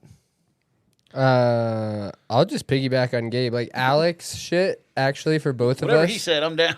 No, but not even to. I mean, I guess, yeah, but. We were young and he was the dope homie that Yeah. we got to kick it with. And we He was were the younger, shit. and he actually, like, was more fun to be around than fucking anybody else. Anyone. And then he would ride better than anybody else. And then he would, like, go kick the soccer ball around with us. Like, He there almost was beat me up nobody more doper than Ben. that. He was like a funny older brother. Like, Yeah. he's the shit. Like, he was so sick. Yeah. I remember getting high and eating kale chips with him a while ago. I don't know. Just everything about him. He had his red hair, and then he would, I don't know, he'd shave his beard. He was just fun all the time. All right, we got another voicemail. Here we go. Howdy, Bombhole crew. This is Cole Fowler here, longtime listener, first-time caller, out here at work. Just wondering, got a little question here. You for style points or pure progression? Is this you, Talking Stone, about before the show? Helicopter or pure Slow speed? question. If you had to choose one, what would you choose? The helicopter. Appreciate it, y'all. Pure style. Pure style or progression? You guys got to stop fucking talking when they're asking Yeah, the it's question. true. You can't hear the goddamn question. I was having too much fun. You sounded like Eastone. He's like, was that That you guy, guys he like- sounded like me. Kind like He the- sounded like he was from. He said, "Do you like the helicopter?" the helicopter? Is he talking about the meat It's like helicopter? Dale Rayberg Or in the- Hard, the Hungry, and the Homeless when they're trimming up Oh, the yeah. log. They're trimming up the log. That's a great, Yeah, great style right for scene. me all day. I mean, that's easy. Over progression. I mean, For sure. For you absolutely. always, yeah, you always Everybody want to likes see style. progression, but like, Style's classic. Styles yeah, king. I mean, Styles king. come on. Everybody knows Progression that. these days is out the window. All these kids are, all these people are insane. Well, the moves are so Everyone's wild. It's gonna be progressed. hard to have some Everyone's, style. sure. everyone's straight up progressed. And The progress- style it's is there. too, like every day, you know. Fucking Yeah, style keeps getting people better. are doing their own thing, and that excites you to some extent, and excites you to some extent. It's everybody. The you thing know, about so. style, it never goes out of style. You know what I It's mean? true, and it keeps expanding. Like the I guess opportunities for style. In the early days, it was like you did things kind of a certain way, and then nowadays it's like I mean, dude, I saw a Tindy in the X Games that scored really good I think I from saw the that women's too. big air, and it was full Tindy, and like it just kind of works. They Lots of commented leg that it grabs was the wrong- happen. wrong grab. Yeah, and you can call these things out, and you know, to Richard's point, like there should be some gatekeepers a little bit to that extent a little, sure. but at the same time, like, dude, I don't know. I think you can get away with a lot as long as you're doing it good. The only spot that happened this year in X Games was Marcus Cleveland's triple Todio. To me, they like thought that was like styly and different. was But in any other case, And progressive. Yeah, I'd say that's progressive. Other than that, Yeah, I'd they're say that's fucking progressive. I just would like- say that, dude, they're spending way more much on, like, way too much on the other shit. Like, it's way crazy. way more Provocative. much. Way more much. Way more much. But like, you know what I mean? Like, I don't know. I'd You're say saying that's as you're like- saying I agree. you're saying That is kind of a stand, 180 you know? progresses more like a 180's progression. Adding a 180 to a spin's Usually more that is way more more- progression than yeah. Well, like usually what that is Marcus way did. more awarded from the. That's what's Right. usually more awarded. It's like you could do a 16, but if the homie goes 18, he's gonna win. Or if it, like vice versa, if Right. everyone's doing 14s, the homie does the 16, that guy's gonna win. So, Yeah.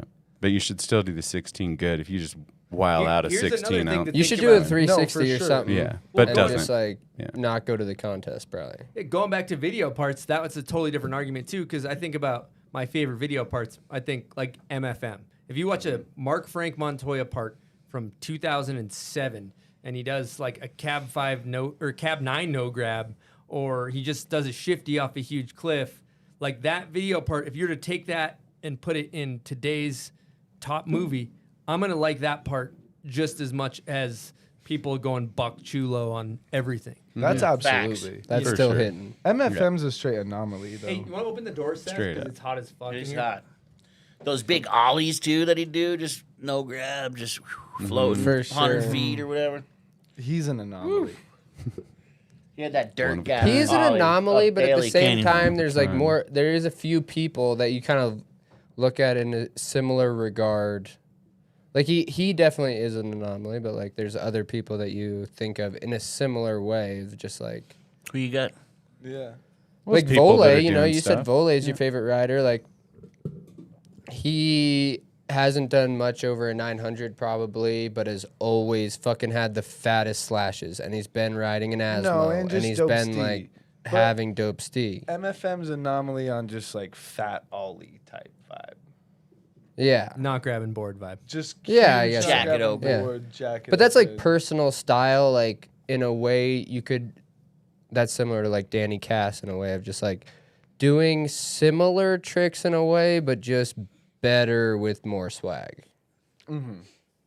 Good point. and just being like way more swag at everything. That's why he's Danny Cass. Like Not that's mine. why Mark Oh, Frank yeah. Montoya is like somebody who we still watch. That's why like That's why I think Vole is so like Right. or like yeah, Vole. he so does. He like sprays fatter snow than fucking anybody else. you can have Doesn't All like right. binding sometimes. We're gonna fire up another voicemail. Here we go.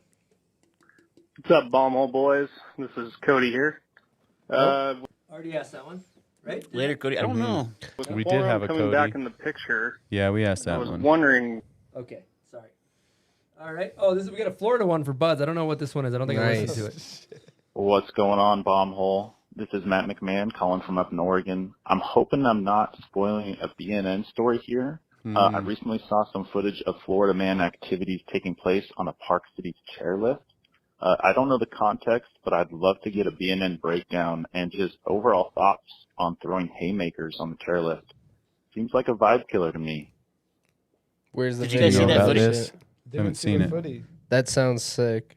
That sounds awesome, huh? I mean, haymakers, though, that's wild. That's That is wild. Do we have footage what of exactly that is a anymore? haymaker again? A big punch. That's Big gonna old take you punch. down. Yeah, big old Yeah, swing. You hardly even have room on a lift, but yeah, that's. I bet it happens, right? I haven't seen it happen in a while. Does Florida have any ski resorts? Or No It was in ski Park resorts, City, but right? Weren't they saying it was in Park City? Yeah, they Yeah, he said said it it was in happened in Park Park City. City, Florida man. He said antics, so it could have been anybody.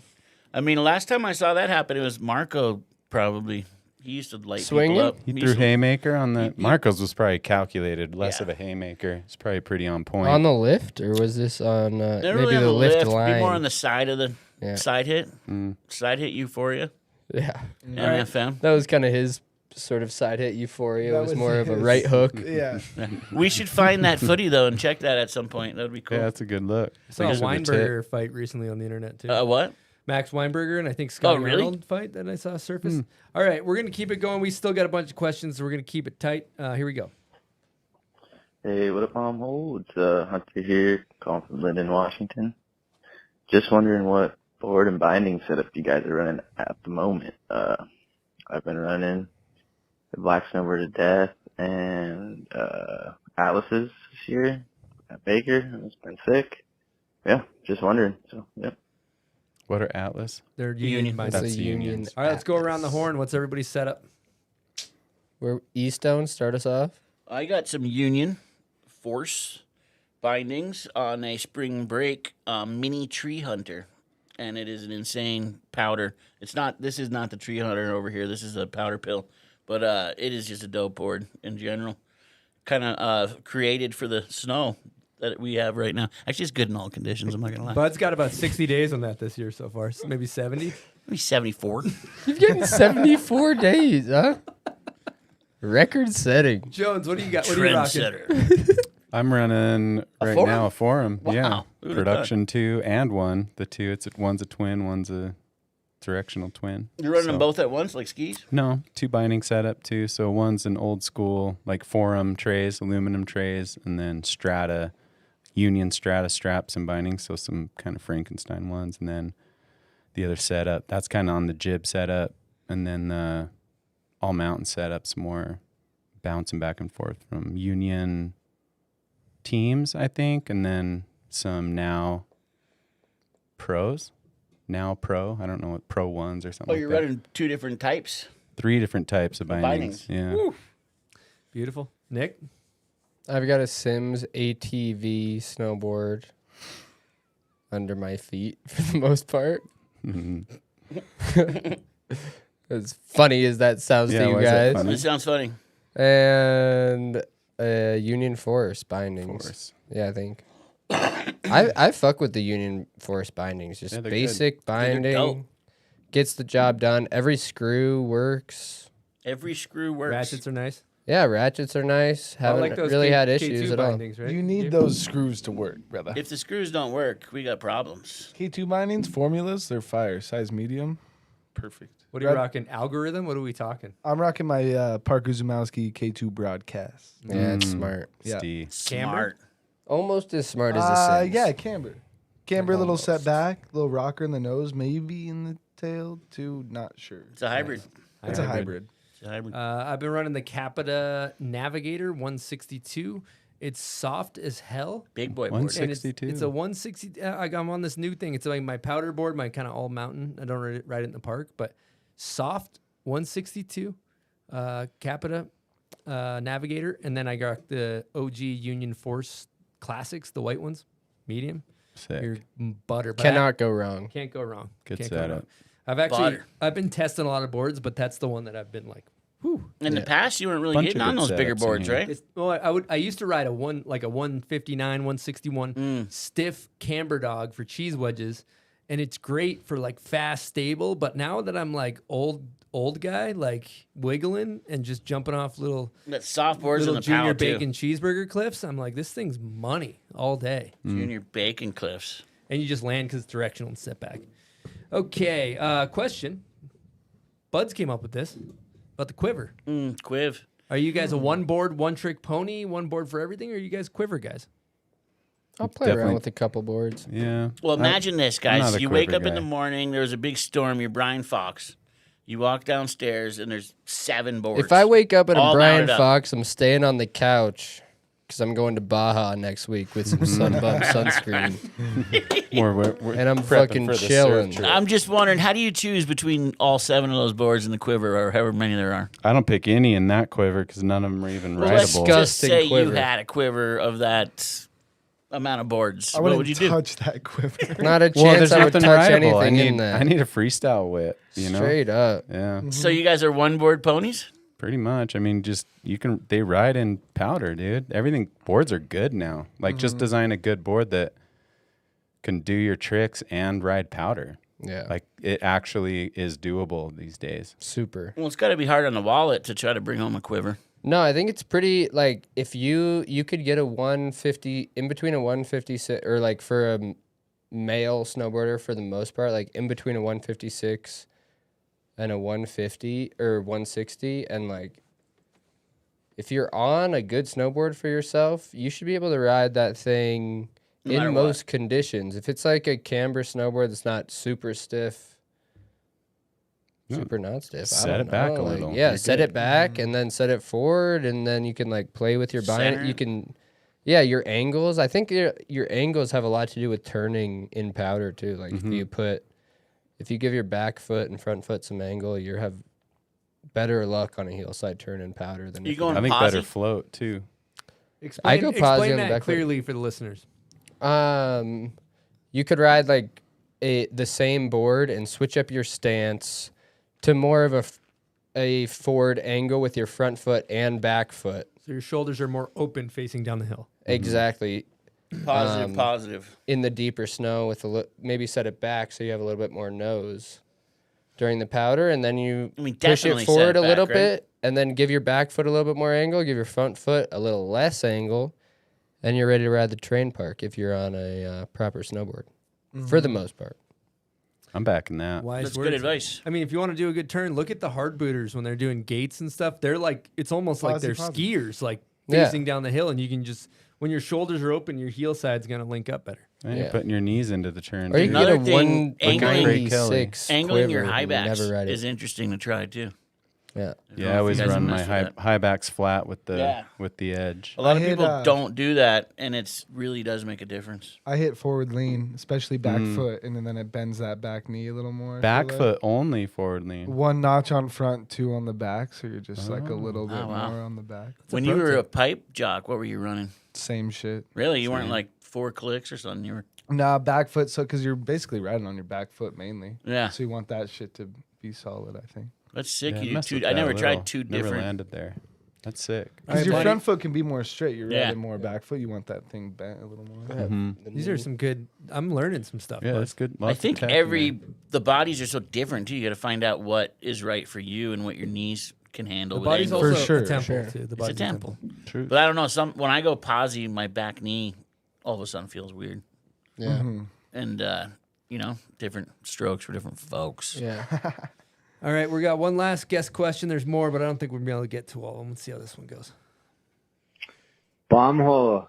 Long time, first time calling in. My name's Nate Draper. This question's mainly for Jeremy and maybe Chris. You can chime in too. I'm a little older, 36, about to be 37. Still love trying to push myself and try and progress, even though I don't do it for a career. But I'm just curious with you guys if there are a certain selection of tricks that you've just come to the realization that you're not going to be doing anymore or doing as well, and how you kind of battle that in your minds and with your bodies and trying to get everything to line up. So yeah, just curious on your thoughts about getting older and still trying to get at it.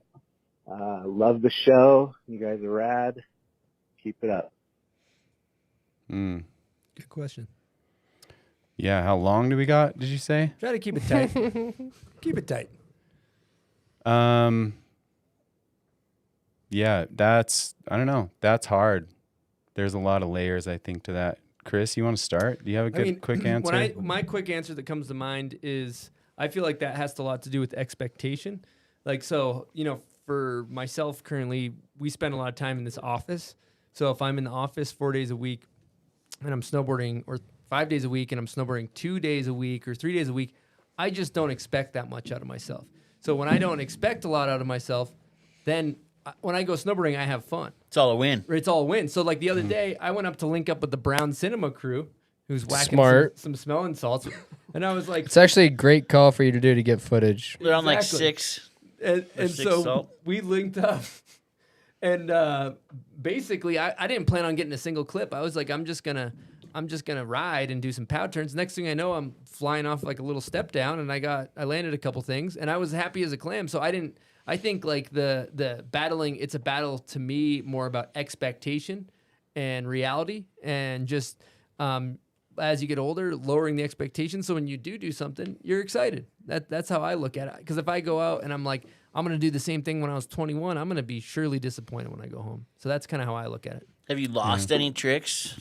They're like not like gnarly tricks that you only do once a year when you're filming, but like any fundamental tricks. The grabs seem to be, the board seems further The away. further than away usual. every year. But That's what I it's was still kinda there. getting at. It's still there. Just got to like, it might take me 2 tries to grab good instead of A one. little stretch for an hour, and then you got it and can tweak it. Yeah. Man, I don't know how to be simple about this one. Let's like, hear it. I mean, really, it you're right. It's perspective, and it's just sort of finding your way to back out. I don't know how to really do it. I'm kind of learning slowly, but I know I'm not going to do what I used to do. I think I know that, but I have expectations in my head of a feeling. And so even if that's like a board slide, I'm like, I got to go find that feeling, and that feeling might be as hard to get as some double cork that I'll never do again. You know what I mean? And so I get frustrated sometimes because I'm like, man, I should just try the double cork. Like if I'm going to go through this beat down for this feeling. So I just kind of keep just trying probably harder than I should, you know, at my age. But then also there's like, it also comes together. And then you're like, oh, you can actually do this, you know? I don't know. I mean, I've been hurt for 6 years, so I haven't been able to turn on a lot. But I think next year, I'm like excited to turn some stuff on. I think I'll be doing some stuff that I used to do, and then even some new things, because I have, in like my coming back, I came up with like, started practicing tricks that I never practiced while I was in filming because I just wanted to land. So now all of a sudden I can do like basics, but they're the basics I never had. So I feel like I've learned a whole bunch of new tricks and progressed a lot when I haven't even touched one of my old tricks. If that makes sense. Yeah, that makes a ton of sense. Yeah, good topic. I think, too, another thing thinking about as you get older, like for me, I've noticed the tricks are all in there. Like whenever I try stuff, it usually works. It's just like getting the head right. You got to snowboard a lot to feel confident. And that's the issue. If you don't snowboard a lot, you're not confident. Oh, boys. Yeah. I think it's mad inspirational to see like you, just the love for it you guys still have. You, Mikey, like getting to chill with Mikey a little bit. Even getting to chill with Shane a little bit. It's been filming it forever. Right. Yeah. The love that that homie has being out there, he's more hyped than any of us out there still to this day. Like, It never not been hyped at all. That shit is like big inspiration. Because like I hope that I'm that age, this hype still. Like, you know, that goes to that coaching. Like that to me right there is a good coach. Like exactly, that dude's a good coach. He's positive. He's out there like every day. Getting the energy going. He's out there every day. He's seen the best snowboarding that you can. Dude, exactly. He's seen everything. He's He'll seen like hit it, us with some He's shit. so He's like, positive. that was insane. And you're like, you think that was insane? You've seen everything. Like, what? But he would be like, yo, just tuck your shoulder real quick because I seen someone do this like that and they just did this and it worked. And you're like, all right, seems right. And then you do it, you know? And I think and that's is such a really, he still is, but an epic snowboarder. Like, dude's legit. But all I'm saying is just like big inspo, seeing people that are like older, have been in it, and just still so fucking hyped on. He's got a hip replacement. Dude, that's so sick. I think that's mad respect for like also doing tricks, because I have experienced a similar thing when you were younger of not being able to do some tricks and just being like, well, fuck that thing. I'll just move on to this like other trick because I can't really do that one and I should be able to do this one, and I like would rather land something than fall a bunch.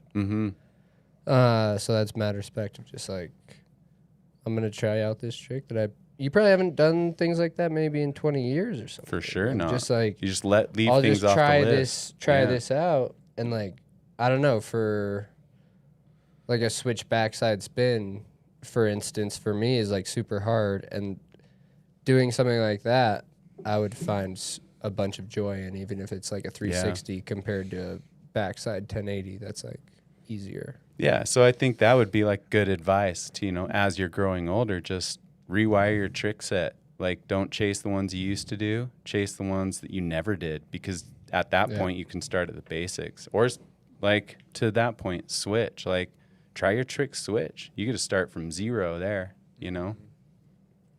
You can always learn. Good advice. Good advice. All right, we've been definitely going for a minute here. We're over 2 hours. A couple things before we wrap up. We're going to be going to Red Bull Heavy Metal in Detroit at Hart Plaza this weekend, 2/11/23. It's got a really cool zone, but it got a bunch of concrete. They got creeper rails, gap rails, big old wall that Bud's shot a cover, Scott Blum front inverting. I can't wait to see how they pull that together. You know, the speed. You're going to have scaffolding, I think. It's going to be incredible. When Blum hit it, though, he had like his run-up was like 2 feet wide, you know? Winch in. These guys are going to have a whole... It's going to be a lot easier, probably. There's nobody better There's than going to be Scott 60 Blum. winches set up, one for every competitor. No matter who 20 hand bungees. plants that thing, no one did it like Scott. Nobody's going to hand plant that thing, guaranteed. And if they did, it'll be a, you know, snow built up 10 feet higher. And He is literally Not like Blum did that. 4 feet up with like 2 board widths. And Yeah, that was boss. Nobody would have done that. You're a judge, right? I was actually just pulled out today. Oh, you did? Yeah. Okay. for- He gave his spot to Gabe. Yeah. No. Really? some health stuff, I'll so I'm take going to it. stay around. Gabe's super so you'll be excited there. of the opportunity. He's gonna fuck some people up. You know what Mm-hmm. I actually want to be now these days? I want to be a dropper at a contest. All right, buddy. 3, 2, 1. Course is yours. Love it. Just like- Dude, you That look dude like gets a guy. mad play on Yeah. on Oh, yeah. SLS. Oh yeah. The Dude, dropper. he's the one who should have the logos. Homeboy's the operational. Yeah. That's the dude for sure. Course is yours. Well, Right Heart- on, yours. brother. Heart Plaza is Course gonna is be yours. fun Snap though, it. man. Yeah, For that'll Buds, be it's dope. going to be more like Shark Plaza. I think, over Shirt there. Plaza. So I think Buds and I are announcing it. So Yes, yes. apologize in advance for the just beating a dead horse of bad recycled jokes Mm-hmm. and butchering names. Really. I'm hoping Eminem shows up.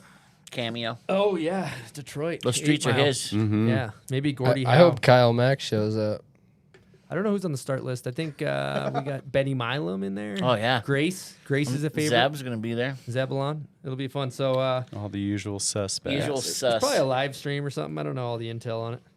It's gonna be good times. But I think that's pretty much the show. Last things, we got Bombhole Cup April 1st and 2nd at Brighton.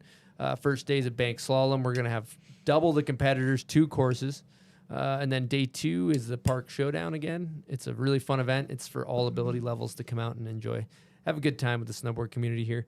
And lastly, boys, any last thoughts before we wrap this thing up? Gabe? Nick? Scott Blum's the best ever.